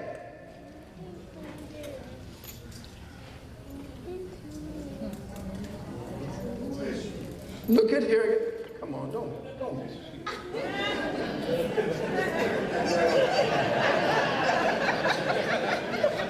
It's about, you know, easing into it. You don't jam it in.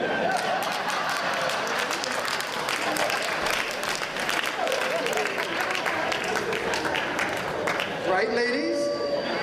See, you ain't going home tonight with nobody.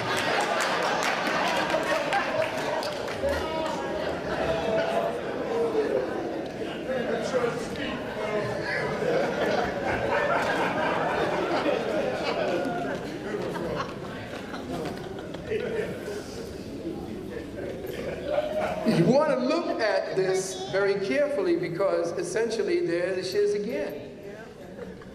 All right, now, the widow's peak is a dead giveaway. Here she is again, back at the same picture, but who is it? The same person? No, I don't think so. Why?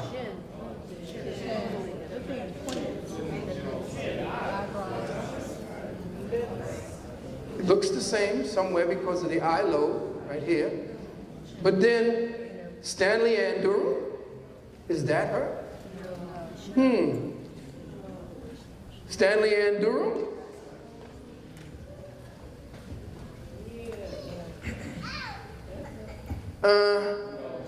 No. Because why? Yeah, you're right. She could have got a nose job. Yeah, but look. The ears are a dead giveaway.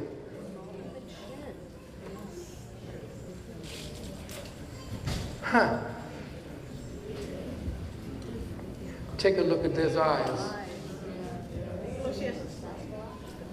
Take a look at the nostril. And you got to remember, this is a woman in her 70s and 80s. This is Fred Newman's sister. Here she is again. And who's she with? Her son. The woman that they said died and scattered the ashes.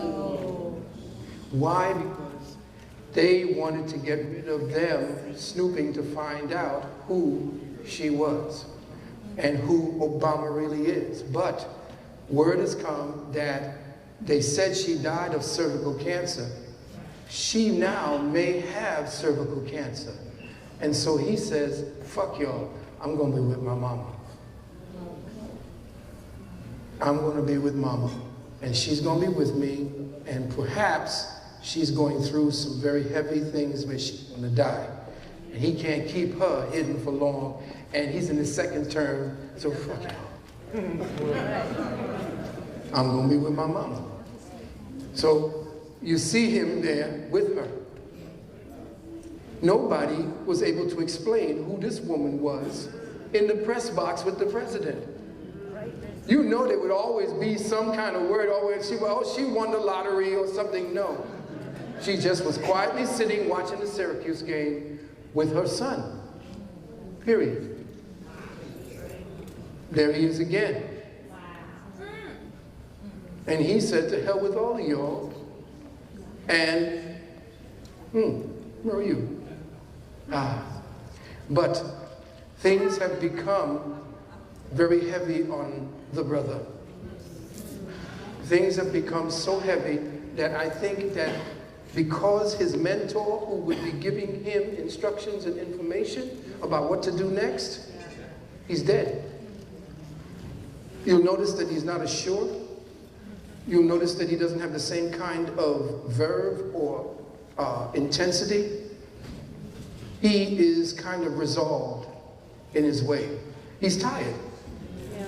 What he thought would have been the great experiment to actually overthrow and do what he did, he finds he is nothing more than a pawn. He may have helped by trying to institute and change things in accordance with his masters, but he has been used. He was used from a child, trained to lead, put into office to do things to change it from political democracy to a social democracy, but then it has changed. He is now an instrument of the very people that he thought he could bring down. So now what do we have? Technically, World War III has officially begun. The very war that you heard that was supposed to have been started right after World War II, back in 1954, 53, that became the Korean War instead, it already started. How did it start? Well, World War III began when Israel nuked Syria 3 times. Let me say that again. You didn't hear me. Israel dropped 3 nuclear-sized weapons on Syria. The shit has literally hit the fan. Over 196,000 people were killed. You didn't hear that in the news, did you? Now, you see, we had some fun because I was bringing you through everything that everybody knew that you didn't know. And I did that because I'm not giving you anything that's new. I'm putting things that would not be available to you out there. If you want me to come back and do the decrypting the asymmetric algorithms of psycho-spiritual warfare, I have a huge lecture ready to do that. But I switched up to do this because we are close to having the same thing happen here. You have to remember that the #1 mission of those who are running the so-called Illuminati, because the Illuminati are also pawns for an even higher order, they essentially want to destroy what the United States has become. People who think freely for themselves, who do things for themselves, who don't care about authority, who would rather follow people who have their interests in mind.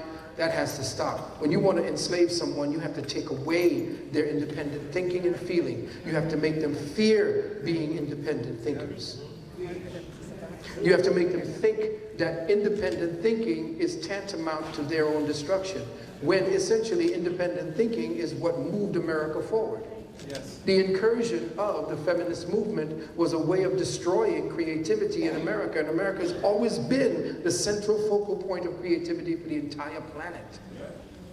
Once they took away the masculine creativity and the impetus that the masculine creativity recognized and represented in music, in industry, and everything, and undermined it by putting a generalized feminine managerial workforce in place to manage whatever it is that was already in place, what moved America forward and kept it at the leadership end of the world shut down. Because they were just managing stuff that was done last 2 decades ago. Jobs are dying because there's no innovation. Yes, right. Yeah. There's nothing to innovate. And all the crap Palm Pilots and all these things that you're seeing, that's like 50-year-old technology that the military been using. Yeah. When you think the internet is, it's military.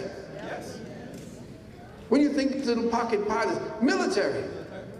They got so sophisticated now, they don't even need to talk through any kind of machinery. They can talk directly through what they call implanted telepathy.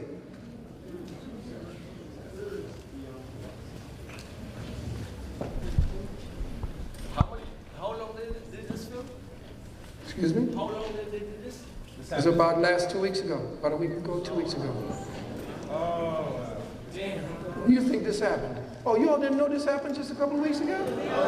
Oh, my bad.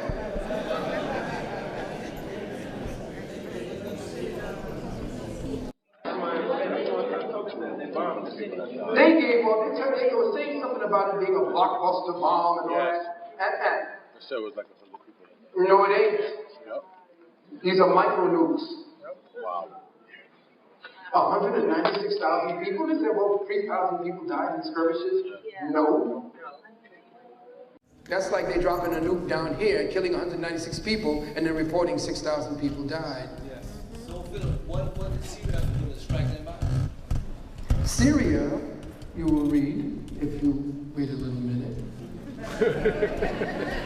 Another one. Both of them ain't going home.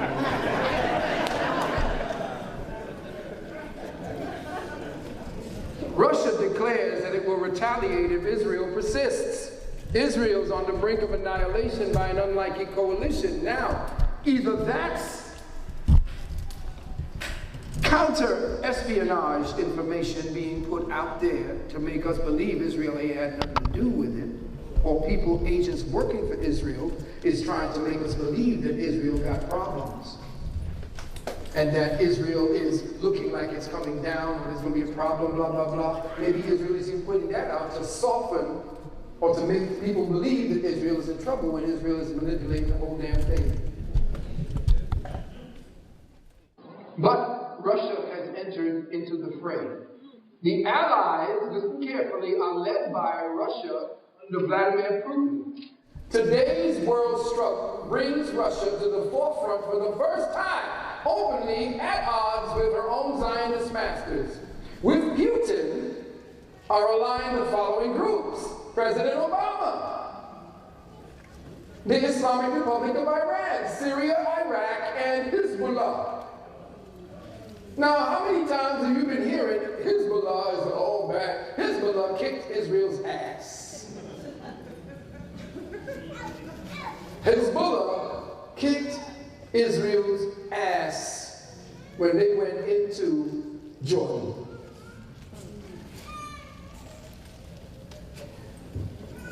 These people are now aligning against these people. Those looking for war are the Axis, and this is a report put out on the down low. These are the people: Turkey, Germany, Israel, Saudi Arabia, and Qatar, Britain and France, Senator McCain and Al-Qaeda, Senator McCain and Al-Qaeda, the AIPAC Israel lobby for Congress, the world's corporate press, mouthpieces for the parasitic elite. So what you're looking at is World War III. Remember World War II? We had the Axis and the so-called powers. Well, they're aligning it up again this way. This time they're using bigger toys.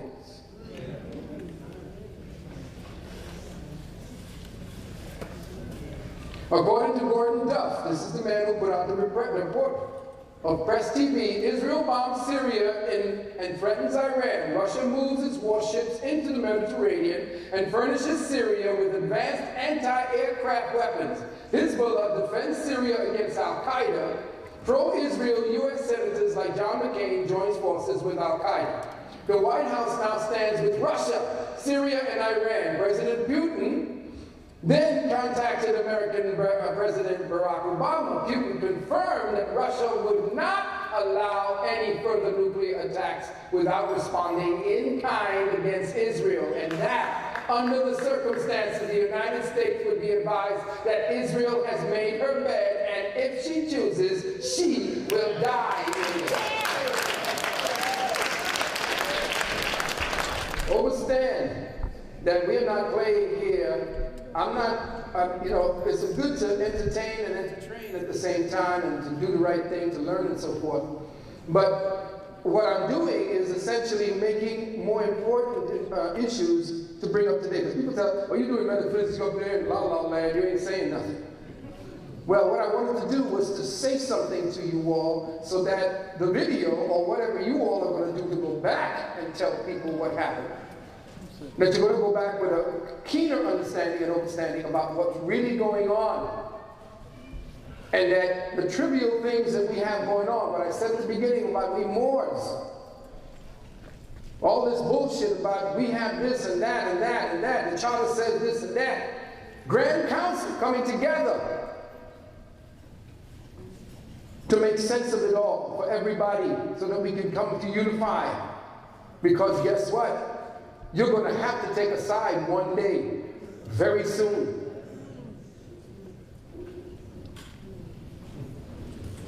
When Russia starts giving armament to Syria, my boy is tired. He's had it, and like I said, on May 23, President Obama spoke for 48 minutes outlining American policies. The speech was misquoted, lied about, and eventually censored in the press. Why? What did he say? America's rendition program is a war crime. Remember when they were talking about it was necessary? We got to get people, take them to other countries, torture them because they are terrorists. Now, the president who's supposed to be supporting that comes out and says this, but you ain't hear shit. Remember, he says, I don't care. So he's opening himself up to what? Assassination. America's rendition program is a war crime, and that prisoners are being illegally kidnapped and tortured. Yes, President Obama called rendition illegal and waterboarding torture. All drone attacks outside Iraq and Afghanistan were authorized by Congress at one time, and that further drone attacks require oversight. Obama admitted that many drone attacks were wrong, and that there was inadequate accountability, and that drone attack policies were wrong and irresponsible. By presidential order, no armed drone could ever be flown over the United States.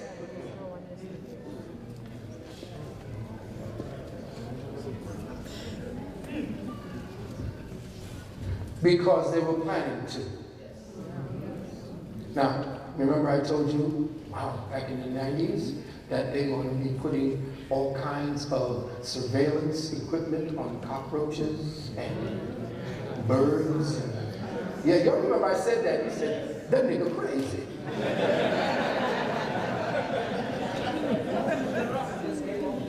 But I don't look that crazy now, right? Back in 19, they said that boy needs some help.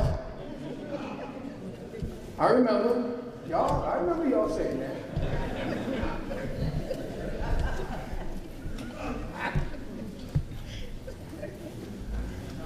So now, what are we looking at, family? Uncle Freddie.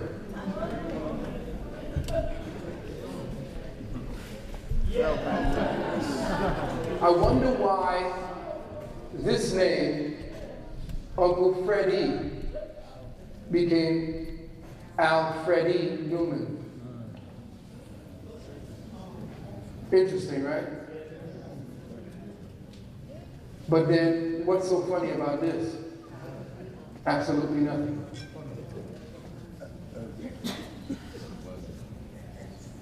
I just wanted to say thank you all, everyone, for your time.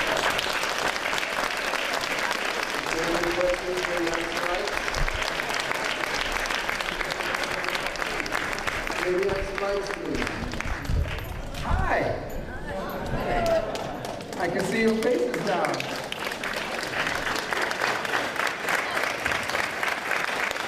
Hello, Ann. Ann Brown, everyone. Powerful speaker, teacher. I can feel a few questions because I wanted to end early. That's why I went very quickly. So, yes, how are you, Sister Ann? Aminata, yes. How are you? I'm well, Thank you so much. I wanted to ask, what is the connection with the Bilderberg group? Because I know that Obama is a member of that entity. Okay. Got a word? You should come up to the microphone. Which microphone did they come up to? 1, 2. Well, I'm not running around. No mic. Time tired. Testing one. His brother's testing, please come over here. Well, the sister already asked a question. I asked it for her. The Bilderberger Group. If you have any questions, please come over to the microphone, and I'll be glad to answer. Got two sides, two sides. Ah, two sides, very good. Bilderberger Group, thank you very much. By the way, Brother Osiris Bey, my standby, well, bodyguard. 17 years, you don't mess with him. He'll hurt you. But he's a nice guy, big teddy bear. That hurts people. The Bilderberger Group is a think tank. And yes, they're all connected. But the Bilderberger Group is like down here, and the people who control are up here. There are just office managers who come together from around the world to get their instructions and then to go out and to disseminate policies on a world basis. So is Newman above the Bilderbergers? Newman was not above the Bilderbergers, though I believe that he worked within the Bilderbergers, probably infiltrated and knew what they were about. But I think that he was too smart, and I believe he had power, because when you have a man like Bloomberg giving you millions of dollars and going to you and asking you for help to get elected, then you have to see that Newman had some serious power. So Bilderberger, yes, but then that's like office boys. That was one side. We try this side now, and only the ladies have questions. Hello. Oh! No, I have to stop. I have to stop for a minute.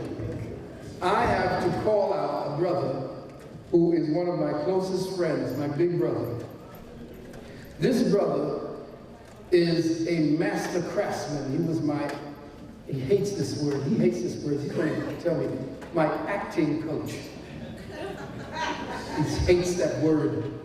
But the brother has been co-starring and featured in such movies as One Flew Over the Cuckoo's Nest, Brubaker, Serpico. Brothers, sisters, I'm going to point him out. My brother Ezekiel, Nathan George, stand up, come on. Nathan, that's a beautiful brother. Actor part about. Now y'all go home and go ahead and get these up on Netflix and go check him out in them. Yeah, I had to blow you up like that. Yes, sister. Hello, good evening. Good evening. My name is Sister Nazarene, and I would like to ask you a question about when you activate your mind and you begin to vibrate on a higher frequency. There are people that pop up in your house and try to erase your memory after implanting a certain chip inside of the brain to create a worm. I would like to know if you know a little bit about that and about when you awaken and see what's truly happening here. Do they have something that can monitor your brainwave activity? Because I've experienced someone who has tried to erase my memory. Well, I told you that in the beginning, that they are doing that. They have different types of technologies that can now scramble the electromagnetic wave patterns in your brain. And they can download in packets of thoughts that make you believe that you're thinking thoughts that belong to you, but you do not. One more quick question. Do we have the antidote for this? And also, do we have some means of some way of protection for the enlightened and coded children like me who can listen to these frequencies? Do we have some way of protecting us and some way of getting these implants out of us? Well, implants can only affect the organic body if they have organic foundations, and that's what they become, more sophisticated and organic. So they have organic-based implant technology that can make your body believe that the organic part of the implant is actually part of your body. Now, the way to do that is to go into meditation, and in that meditation, see your body from the inside out. Maybe you could take a picture of a body that has its nerves, its bones, and implant that in your mind as a healthy image of your body. And then anything that does not belong in the body, that is not what your idea of a pristine body is, will then begin to reveal itself to you. Thank you, You brother. are okay. Give thanks. Sister, please. Thank you for the knowledge. How likely is it that after, or the result of World War III will be Jewish empowerment to the extent that you describe it as with Gentiles, enslavement, and what can we do to protect ourselves from that? Your voice is so soft, I didn't hear it. How likely is it that the result of World War III will be Jewish empowerment to the extent that you explain it as? And what can we do to protect ourselves from Gentile enslavement? Oh, good question. Well, it has to do with organization. It has to do with coming together in coalitions, but not on television like Tavis Smiley, every Negro personality and cult of personality going up there telling everybody in the world what the hell they're going to do. When you are at war, you don't go out on television and tell the enemy, here's what I'm going to do. We do not have a dark matter think tank. We do not have people strategizing in the shadows. We do not have a stealth operative special forces of black people who are essentially working towards our betterment and our good. We do not have that. So for us to say, well, here's what we're going to do, or if I tell you what to do, how in the hell are you going to implement it when you do not have a network together to implement? You do not have power. They took all your power out of Harlem. Look at Harlem today. Harlem does not belong to you anymore. You can go to districts and so forth where you can tell who belongs to that particular district and that place, but you can't tell Harlem belongs to black folks anymore. There's a lot of us here, but we don't own a damn thing. We don't have political power. We don't have resources or monies. We don't have schools teaching our own children. Am I racist? No. I can't be racist. I'm just right. Yeah. You can't be racist if you have no power. I don't have the kind of socio-political power that can make me racist and tell a white man, you can't have a job. You can't live here. No, sister, it is not going to be very pleasant for dark folks, which is why I wanted you to see this and to understand and understand that the war that is being prosecuted against you is going to start when these devils, these cave maggots who hate you, find out exactly what happened to them. You are not going to have another black man doing any damn thing in this country for a very, very long time. And the only place you're going to see us in groups is on a damn basketball court. You're not going to see coalitions any place. And y'all going to love seeing your brothers running up and down the damn basketball court. Kobe! Did you see what LeBron did? Are you making LeBron's money? No, you're not. So why the hell are you so happy about him making a layup? Let me ask you that question again. Because your children goes out and does, and they say, LeBron! You are trapped in what I spoke to you about earlier. You all are locked down in the synchronicity. You don't have a mind of your own. You are caught up playing the game where they tell you to play the game. And the rules is what they structure for you to follow. And every time you follow the damn rules, you get happier. You have a giddiness when you act like that. You want to be like that. You crave to be like that. You damn fools. So no, we don't have a plan to get out of here. You don't have food sources, weapons, necessary people to come together to protect your community. You don't have any of that. So why ask me what to do? If you have these in place, I can tell you, marshal your people here, do this here, do that there, because the resources are in place. Where are your resources? Y'all are 1 check away. Used to be 2 checks. Are y'all 1 check away? Yeah, that's how bad it is now, yeah. So ask me questions that I can answer now and help you with now, because y'all ain't ready. And please, in the back, if we can, respect for the brothers and sisters. Yes, brother. I have a question. I spent a lot of time growing up admiring Vernon Jordan, and I recently had the chance to meet him, and I couldn't help but be deeply disappointed and, I don't know, kind of troubled about something the way he acted. And I was wondering, I know he went to the Bilderberg here recently, and I used to work at a bank that he works at. And I'm just wondering, where is his mind right now? I can't tell you where Vernon Jordan's mind is right now, but I do know he's part of the Boule. Yeah.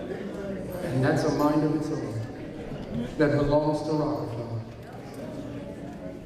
So anybody going to Bilderberg who has that much power and has that much color definitely belongs to somebody. He got a very, very tight, invisible noose around his neck.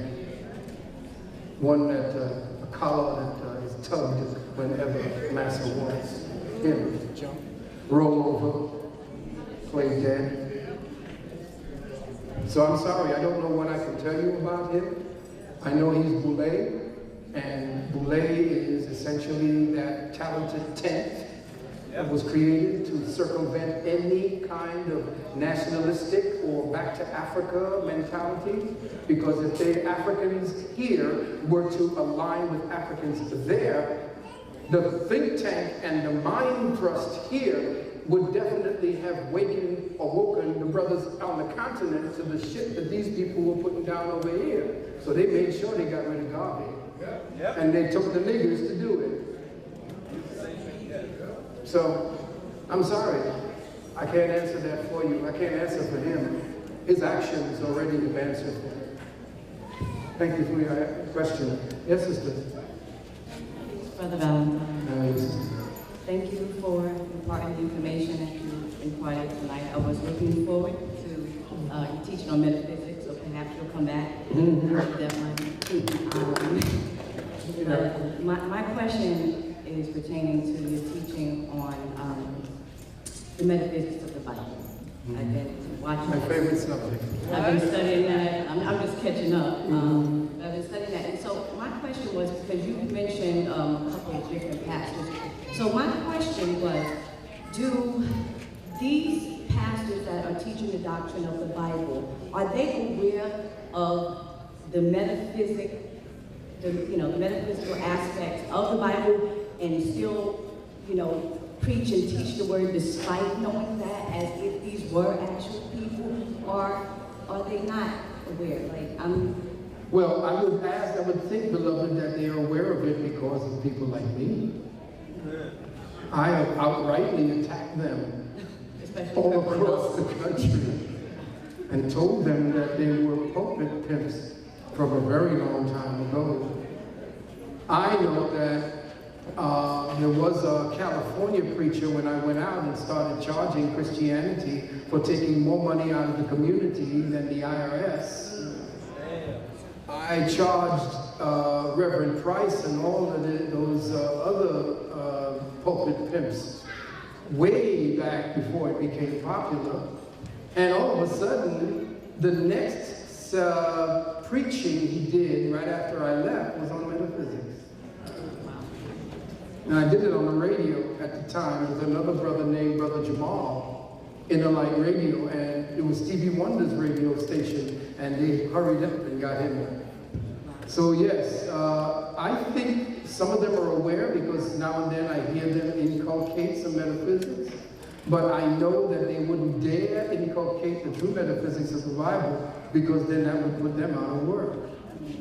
They got to keep you believing that there is a God outside of you, and that there is something that you are going to be beholding to that has a white man's face with a white beard.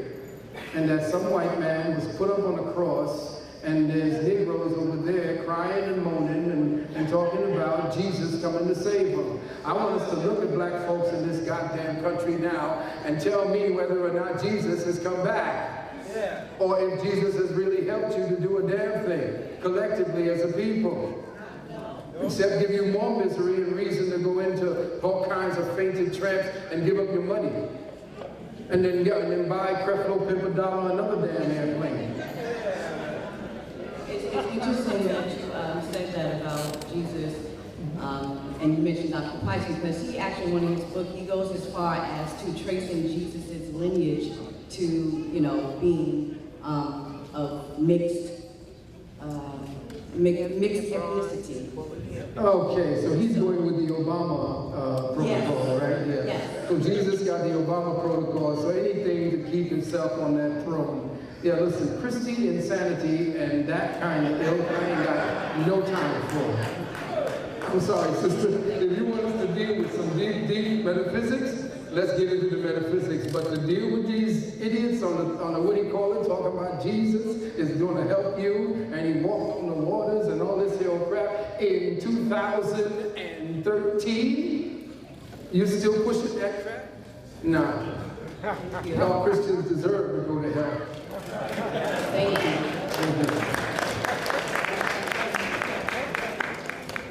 On YouTube, they have a bunch of school children saying, yes we can, and they play it backwards, whatever it's worth. What? Does the human brain have the ability to process like that? Yes, children do that. Babies talk backwards, you just don't hear it. Could it be used to hypnotize us? Yes, you're talking about dealing with implanted programming and what they call it, backslanting, or what is that, back talking? Backmasking, I'm sorry, thank you very much. Backmasking, yeah. Babies talk backwards. They prove that. If you listen to the mumblings of little infants while they're trying to talk, record them and then run it backwards, you hear them saying your words. Wow. They speak in retrograde. And if you listen to babies speak, you will hear them saying what you have been teaching them, or when they're going, they're speaking backwards, and those are the ones speaking in tongues. Not dumb fools. Thank you very much. Yes, brother. Brother Phil, appreciate you, man. I just got a question in relationship to leaving or exiting the third dimension. Yeah. Holding somewhere over the fourth dimension.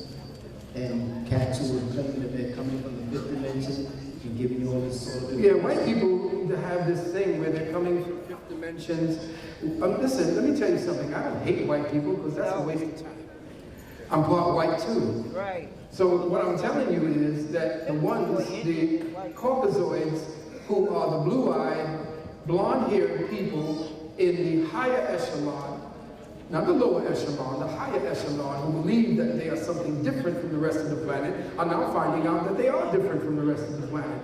And so therefore, the deeper they dig, the blacker the planet gets. Every time they dig for any kind of evidence of their existence, they keep going into Africa and saying, our ancestors.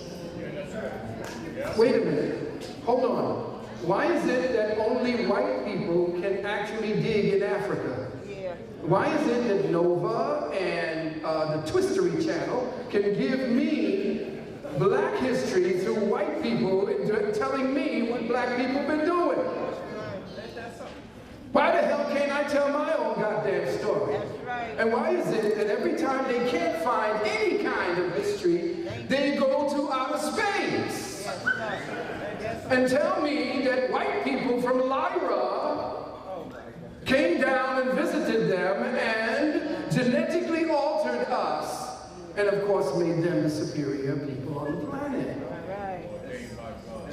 These people have nothing else to do. And when they have billions and trillions of dollars of resources, have access that we don't have, to be able to twist stories into any goddamn lie they want. And then feed it to us as the Man of Steel, or Iron Man, or Thor, each one of them taken from African information. Iron Man is Ogun.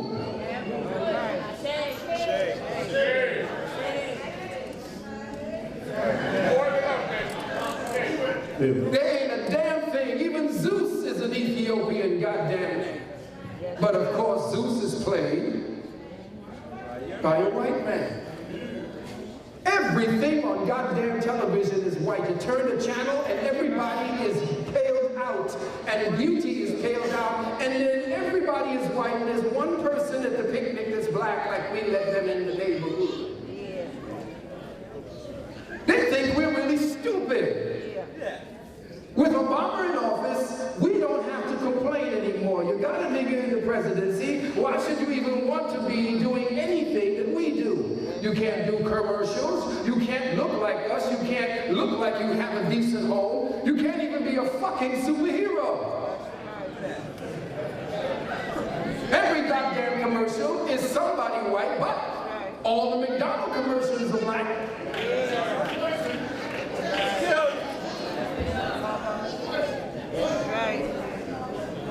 I look at every picture, I do my scanning before I come to talk to you all, and I find out that all over cable channel, you got a white woman running the FBI now, you got a white woman running the CIA now, but black people can't get there, and if he's black, he is isolated. You don't see family, you don't see shit. You just see a black leader talking shit, getting angry, and then everybody around him is white, carrying out his orders.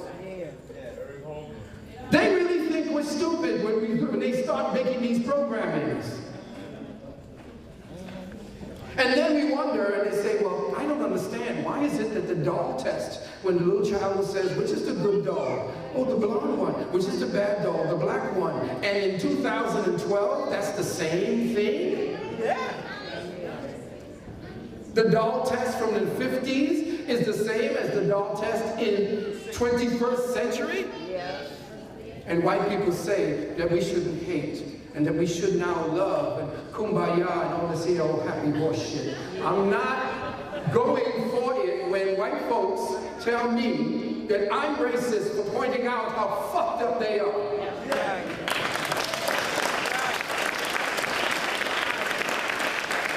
They tell me that a picture is worth 1,000 words. If I see white people doing more shit than black people, then that's the picture that is going to be downloaded into me and my children. So don't tell me that you're going into Africa, and can't find nobody black. That's right. Can't find nobody black to actually tell their own story. That's right. Exactly. Right.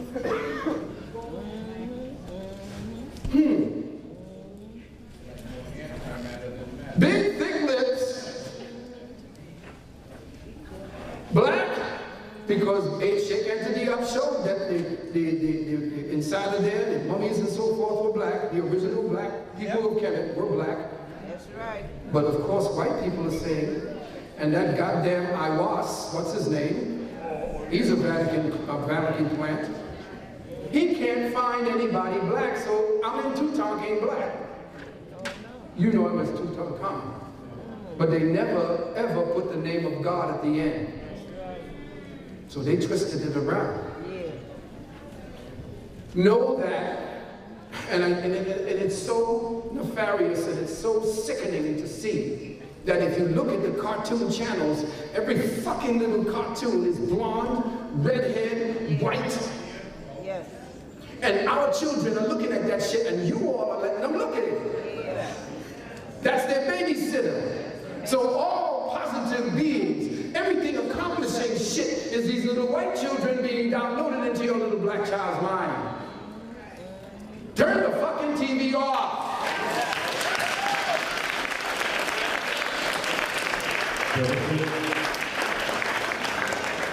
And play with your own children. You'll be surprised what kind of imagination that they have. Let them guide you. All right. Thank you.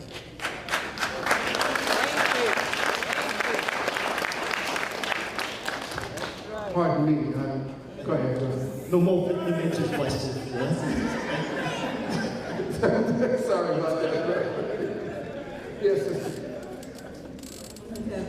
I'm Teresa Gonzalez, and I'm going to ask a question from what you just stated.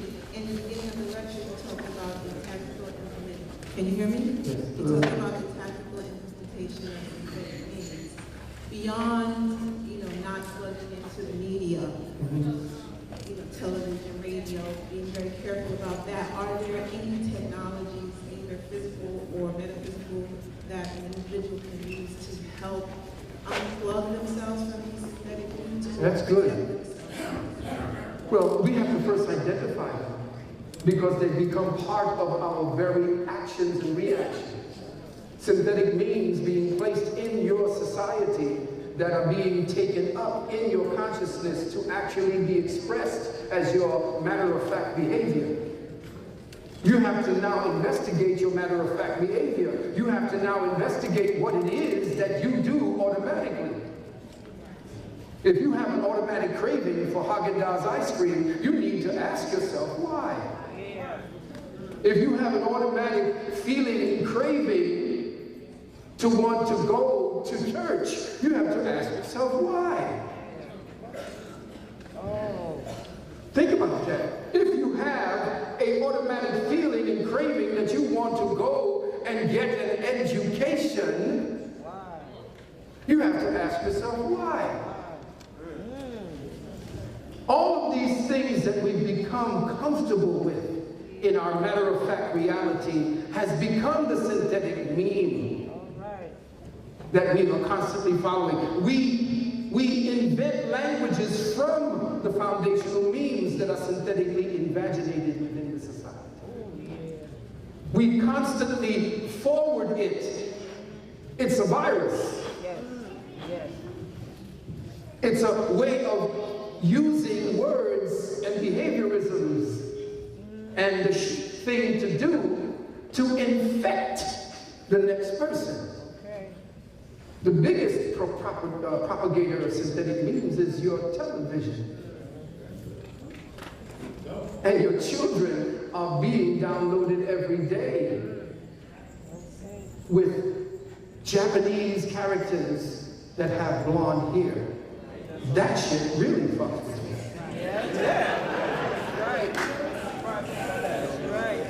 Synthetic meme. So when you know that there are things that are happening, things that are going on around you that just don't seem right, know that somehow it has been put into place for you to adapt to it. And that just like anything else that you adapt to, it becomes part of you. A canker sore grows over it and makes it part of your being.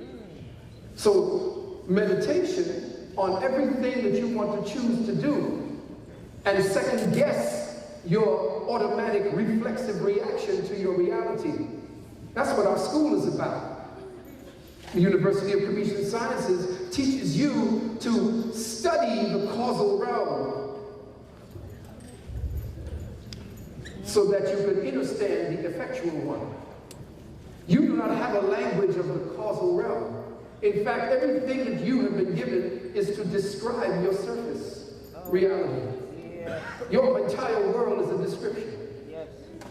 You do not have a definition of it. There's a difference between a description of your world and a definition of it. We have been living on descriptions of ourselves, black, white, and they've been given to us.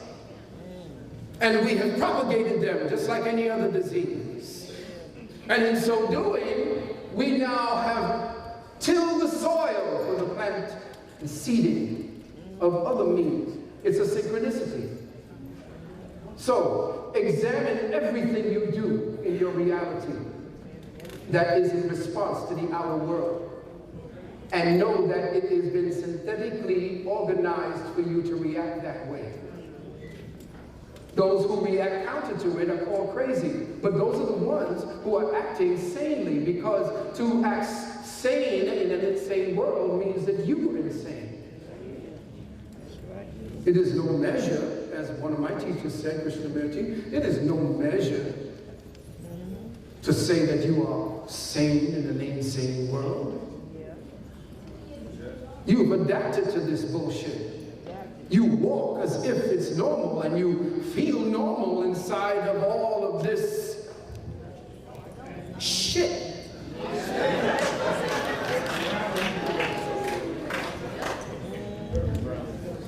So, all I can say to you, beloved sisters, is to re-examine everything that you do automatically. Re-examine everything that you react to and have been taught that you have to react to in a specific way. And then when you find out the insanity in it, you'll have found out where your insomnia and your amnesia lies. You can't sleep. You sleep, your true sleep. You haven't really had true sleep. Because all the memes have been turning in your head to make sure that your dreams match them. So, find out where you really are. Examine the boundaries of that reality, and then see what happens when you step over them. Watch how the world reacts to you then. Then you will probably know that you have become freed of that meme. The world runs away. Exactly. Thank you, sister. Fantastic.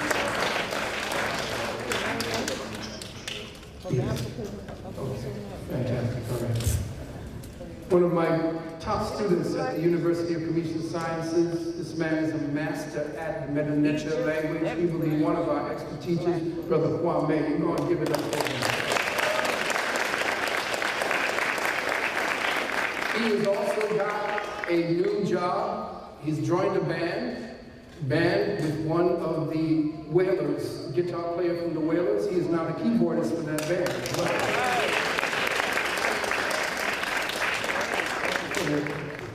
Yeah, thank you for coming back up, hang with us. And I want to ask you, what do you think is, how plausible could it be that Malcolm Shabazz may have found out that he was being used and manipulated by Rubeck, and in the possibility that he might have confronted this cat named Miguel Angel Suarez, and that they were just a front? Yeah, that's an interesting point, that Suarez could and most likely would have been possibly an agent, and that the entire organization is an intelligence organization that was structured there to actually go into the Mexican, I guess the underground of those people that are in the underground, and to manage the Mexican mafia's information. Remember, we've been funding the Mexican mafia for God knows how long. You know, so it could have been that he was actually sent down there to die. He was called down there to die. But of course, Malcolm goes where he wanted to go, where people looked like they needed his help to organize and so forth, because he was doing what his father did, or his grandfather did. And as a result, he was a threat. And more, if you see what he is able to sound like when he talked, he was very, very articulate, and one with that type of articulation and a growing means. This guy was in his 20s. Just imagine what would have happened 10 years from now. He could have been the president. See, I also done a little bit of research on it, and I found that there was a sister that had a Blog Talk radio show, and she found out that there were no court records reflecting the fact that Miguel Suarez was ever deported, as they said he was. Very good. There were no court records and that there's no phone number to be reached for Brumac. Isn't that something? Well, see, there it is. Now we know that if there's no court records, if there are no any kind of organization, you know it was a definite inside scoop plan. And then he was sent down there to be assassinated. He was called down there to be assassinated. All right, thank you very much, my brother. All right.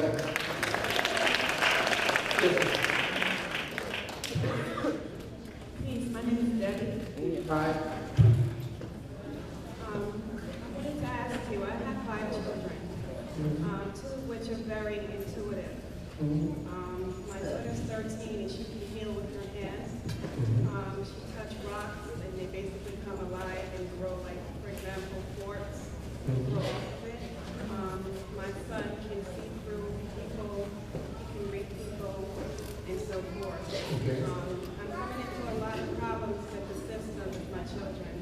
I've just had to pull my son out of school because 2 teachers, attacked him. And he's been out of school about 2 months. My daughter, I'm about to pull out as well. Being that they're very intuitive, I wanted to know how can I protect them better in the system.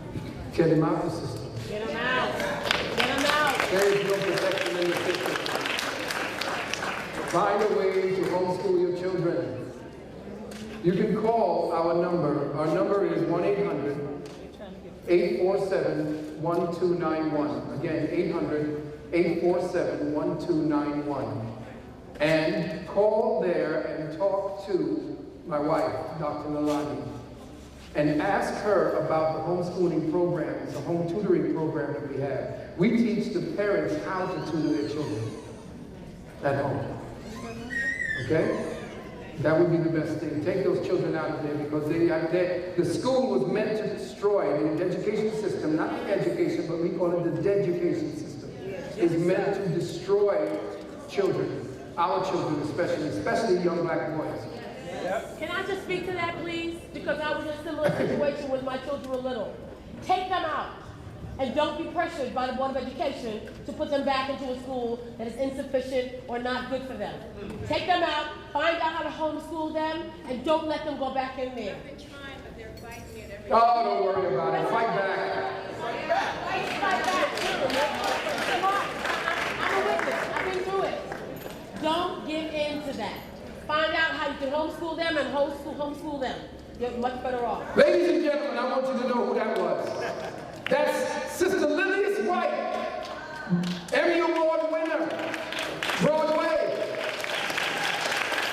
We got superstars in here.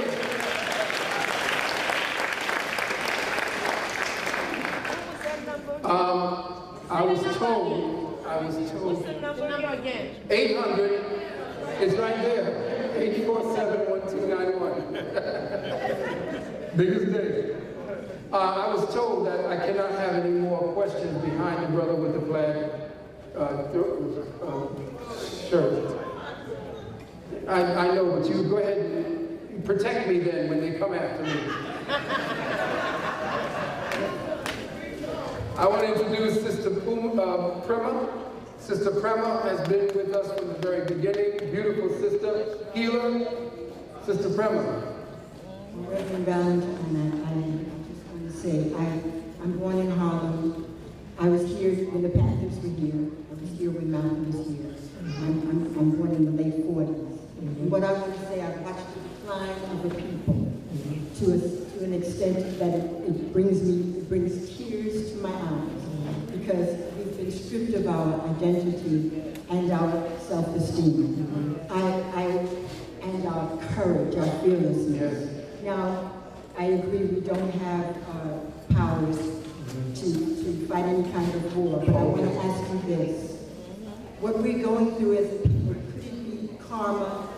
And if it is karma, or sins of the Father, because I see that we can't work together, we don't really love each other, and we've lost our self-love. So, is all of this not being real and true? Yes. That's why we meditate, to go into the real. Right. I see that we're in a state, we're at a point where we could really transform ourselves if we had the tools. We got a lot of information, but we're not applying it. That's right. And it's basic, the simple things we're not doing. That's right. Can you give us some encouraging, practical things that we could do so that we could take our children out of school? If that's number one, yes. And that we can change our addictions. I'm an ex-barmaid, so I understand addiction. Addiction, okay, yeah. I was a barmaid in the Bronx in the 60s, so right.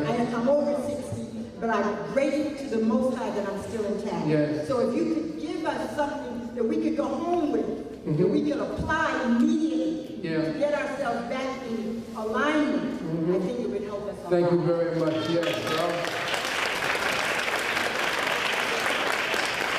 Well, again, we go back to the fundamentals. You need to, from the time you, this is what I tell most of my students, from the time you pick your legs up to put it into bed, to put your head into the pillow to go to sleep, to the time you wake up, put them back down, do your day, and then get back in your bed, start looking at everything that you do automatically. From the time you put your feet down to the time you put it back up again. Write it down. You do things so automatically that you do not know what you are doing anymore. You do not even know that you are doing self-destructive things because they come naturally. They are of normal type of naturalness, but they are natural to you nonetheless. After you've made a schematic of what you do every day, and sometimes it vacillates, so make sure you have at least 7 days that you have articulated what you do, because then you find out when you loop it exactly where you are caught up. Now, if your children are going to school and you're getting complaints, and you know that you don't want your children there, do not send them to school. I know it says, oh my God, what am I going to do? I got a job, I got this. Well, guess what? I thought of something that I don't know why you don't do it. They are retired teachers that are not doing anything but drawing a pension. If you want your children to be taught by some of the old school teachers who know reading, writing, and arithmetic, get 20 or 25 of you together and put $10 or $20 in every week, and in a susu, pay them some money to teach your children.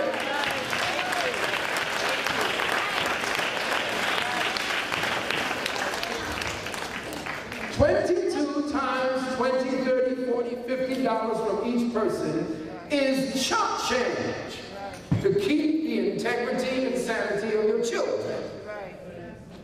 And you could find somebody's house to do it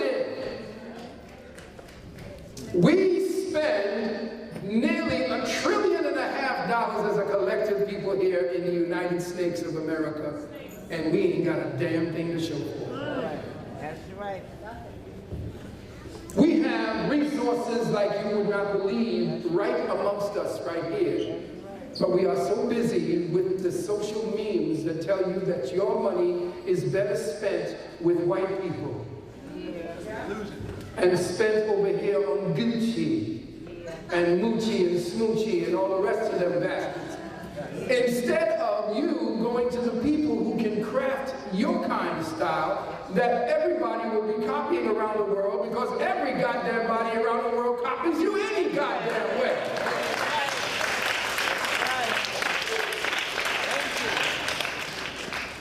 We have brothers like Faranacore. We have the brothers that are there who are dealing, Brother Red and Blue Pill. Yes. We have brothers like Hank Rising Sun over there, my little brother. We have people who are over here doing things every day that can actually enrich the community if we but curve it back towards ourselves instead of it leaking out and hemorrhaging out into everybody else's goddamn pocket. The other thing is that we learn to grow our own food. Now that's easier said than done in some cases. But if you call us at, and I'll say it again, 800-847-1291, we will tell you about the Tower Gardens, where we grow our food in towers. If you live in an apartment and you get enough sunshine, you can actually grow your own food. Lettuce, cucumbers, all these foods can be grown by yourself.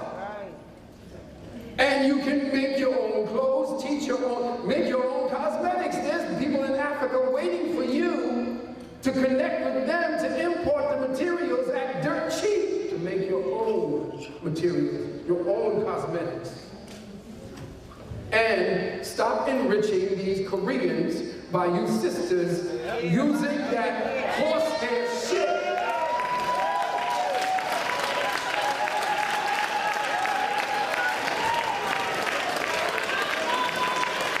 Now look at it, you see everybody looking around to see who got the horsehair on.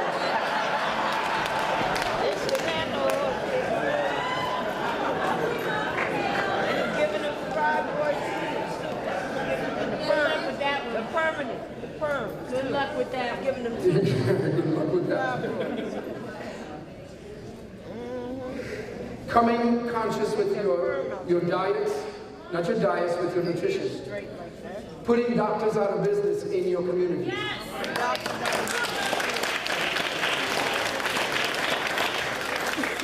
Teaching children how to interface with nature. Shutting down television and saying television will be shown for only an hour and we will show you what to show, and then take the plug out, hide the plug so that they don't have any television. Take away the computer for a while so that all they do is homework and they surf on what you want them to surf, and then shut it down and tell them stories about their own people and what it is that they can do by their damn self. Then take the damn computer apart and get somebody to show them how to put it back together again. Let them build their own computer because it was a black man who invented the damn internet in the first place. You are your own worst enemies and you are your own messiahs. You are your own saviors. I can't tell you what to do because you already know what you can't do. You can damn near fly when you want to play basketball. You're so goddamn fast in football they can't catch you. You look good as hell in a presidential uniform. Everybody wants to be you. The whole hip-hop community is what everybody in the world is copying today. As a black male, you have employed more people than the U.S. government. Everybody is walking, talking, gesticulating, working their hats to the side, pulling their fucking pants down to the crack of their ass because you do it. Which means you have power that you don't know, and you have power that you are misusing and abusing. And it is time for you to understand that you are leaders in absentia. You are leaders in amnesia.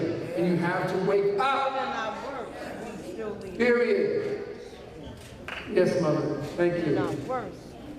Oh, it's not you. Grandmaster. Brother Sophie.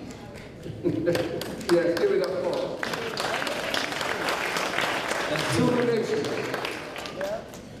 Yes, Brother Phil, how you doing? You're a bad man. I mean, I didn't know nothing about metaphysics until I came up on you. I mean, our whole family, they get us a donor, everybody. I'm the only one that's awake, and I'm on the Jamaica Avenue. I don't have none of these instruments, and I'm the only one that I give them hell on the avenue when a Christian come around. I had an asthma as a kid come up to me. I tore his ass open like he didn't know. He had to walk away. Had the back up. He had the back up.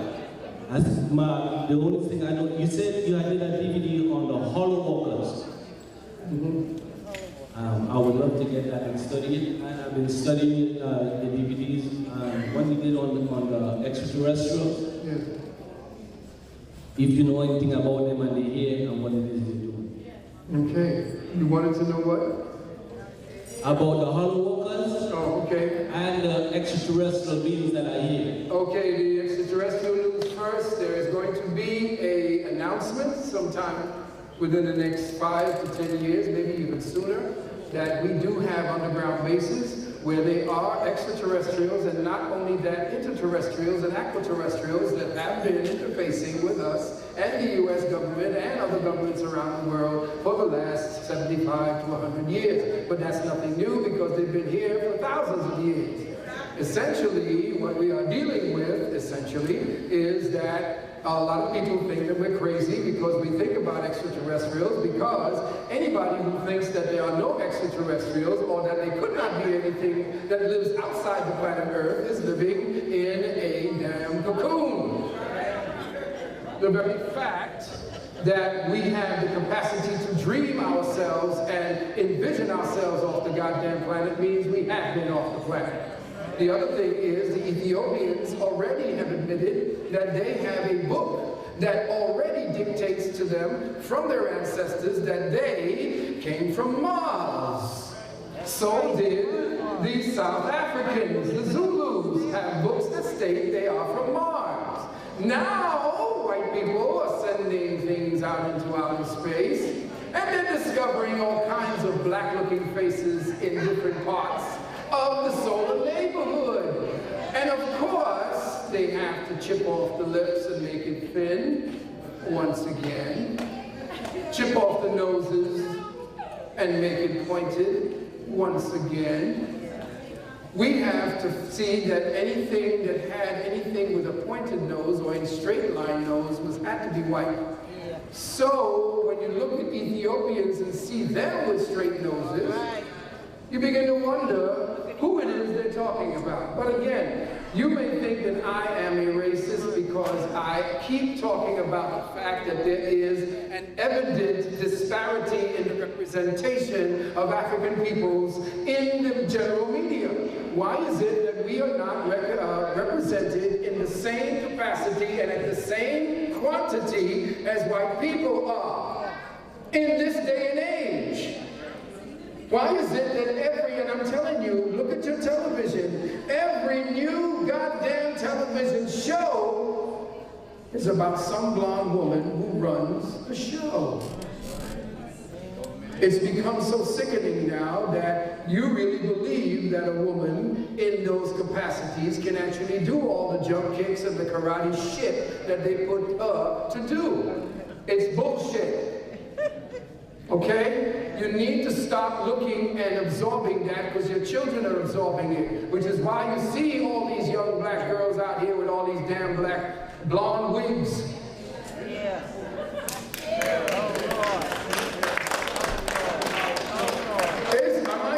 Everybody's saying, I know they're going to listen to this and say, this guy is just, he's just a hateful person.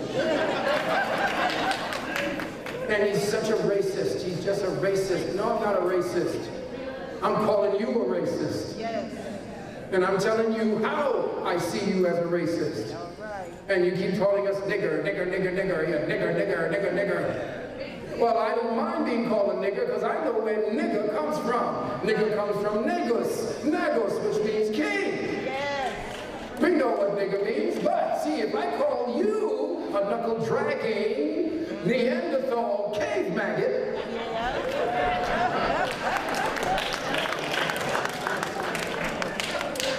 you can't go back and justify the majesty in that. But I can justify nigger descended from majesty. So nigger, please.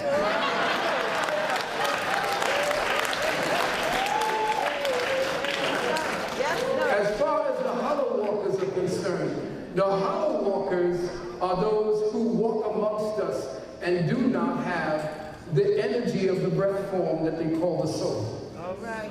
They have what is known as an electroneural implant that allows them to have a asymmetric functioning algorithm of humanity. The hollow walkers are algorithms of humanity. They are quantum algorithms of humanity. They have an implant in them. It's a genetic implant that can only loop the downloaded programs within the algorithms. And they walk amongst us. And they do specific functions. And they are going to be the new military that essentially has no empathy with who they're killing. Which will make it much easier for them to come here to slaughter, because they will not be recruited from your children. Right now they have over 167,000 of these algorithmically uploaded super soldiers that they have been creating. They also have robotic soldiers, and all the best top UFC fighters in every category, all black, and they whipping all these white boys, all of them black. AI, all artificial intelligence. Thank you very much, brother. Yes, no, this is the last question, and before the last question, like I said, this is our number. If you want vaccination exemptions, Yes. Yeah. we have vaccination exemption services and packages to offer. If you want to purchase my book, The Wounded Wound, you can call me, and then I will get back to you and let you know the specific email address that you go into.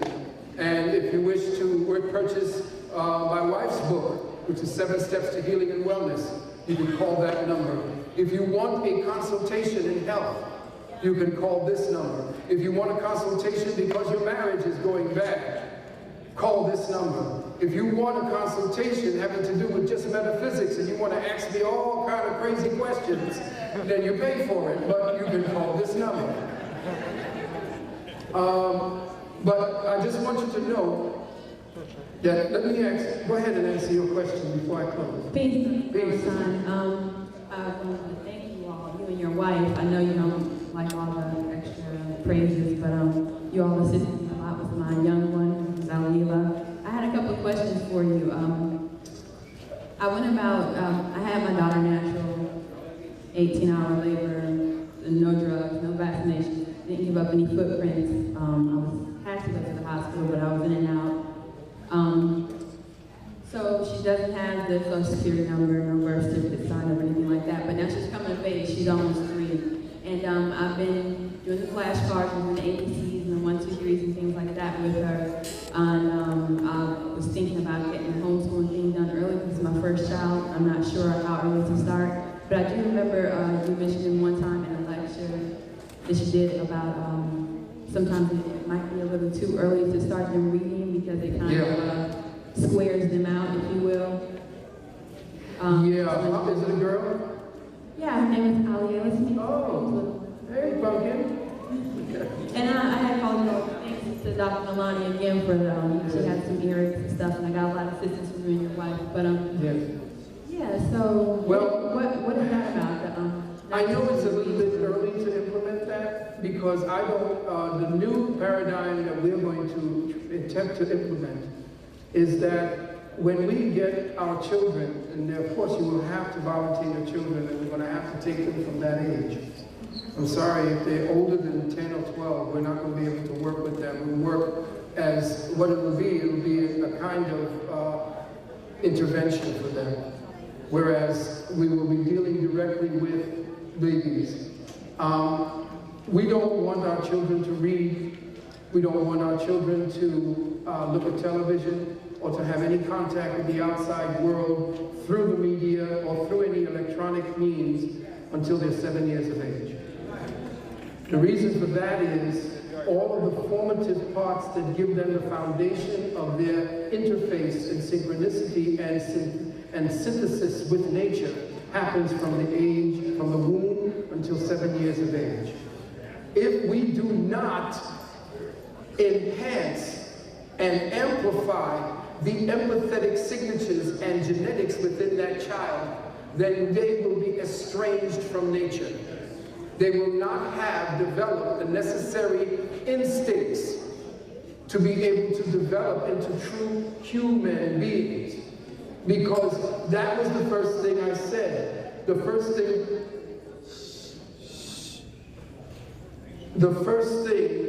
that I said would happen is that they would estrange you from nature.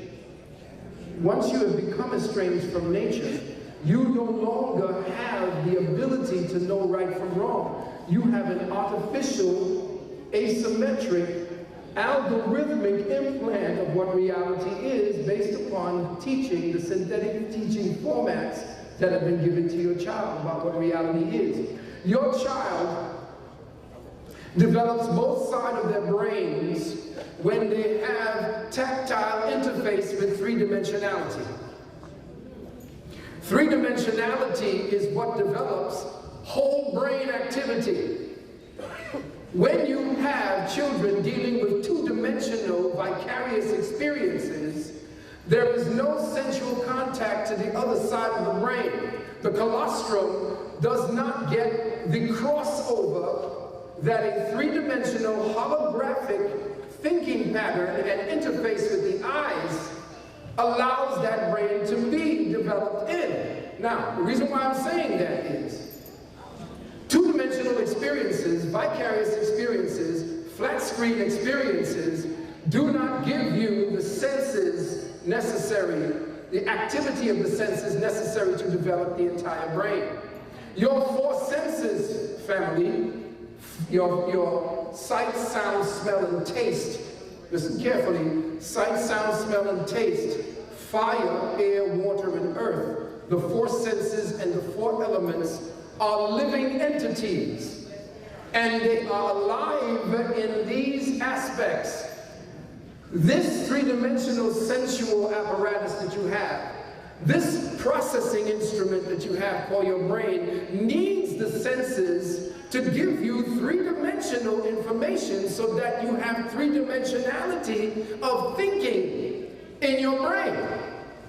Your senses help to develop your whole brain. When your senses are shut off and you cannot smell, touch, taste, or interface with what it is that you're looking at on a fucking screen, you don't develop.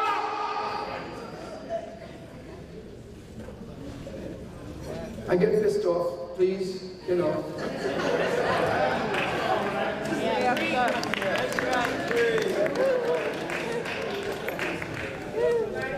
But you have no idea how passionately I feel about this when children are looking at screens. Yeah, like zombies.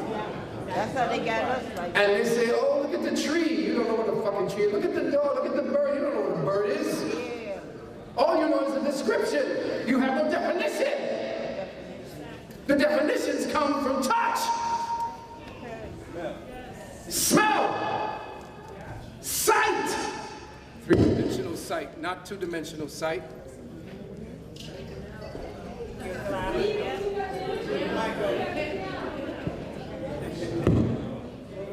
Hello?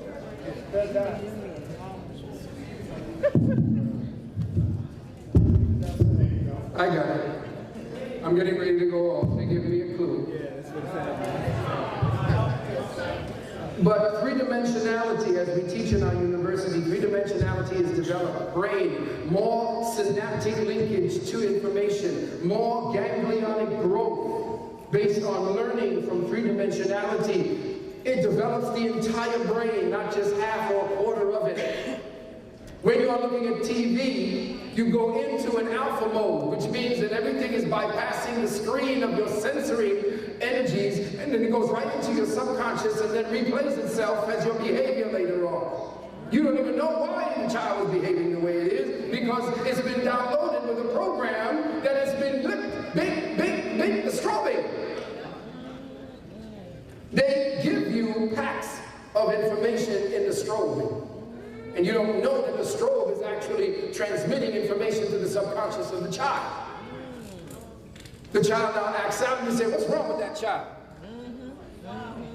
You know what's wrong with that child. Your brain develops because we told you that the reason why the Kemites were so fond of and gave praises to the bee is because the coating of your brain is covered with a wax-like material, like beeswax. And every time you think, you create an electromagnetic signature that begins to etch out in that wax a specific pattern based upon the consciousness and thought that you are thinking. And then the neural ganglia necessary to fill in that spot then begins to fill in all of the molecules and the atoms necessary to create the neural ganglia, fill in, and now you have a learned response. Check? So if your child does not have a three-dimensional experience from very early on, the ability to cross-reference between the left and the right brain is gone. One side.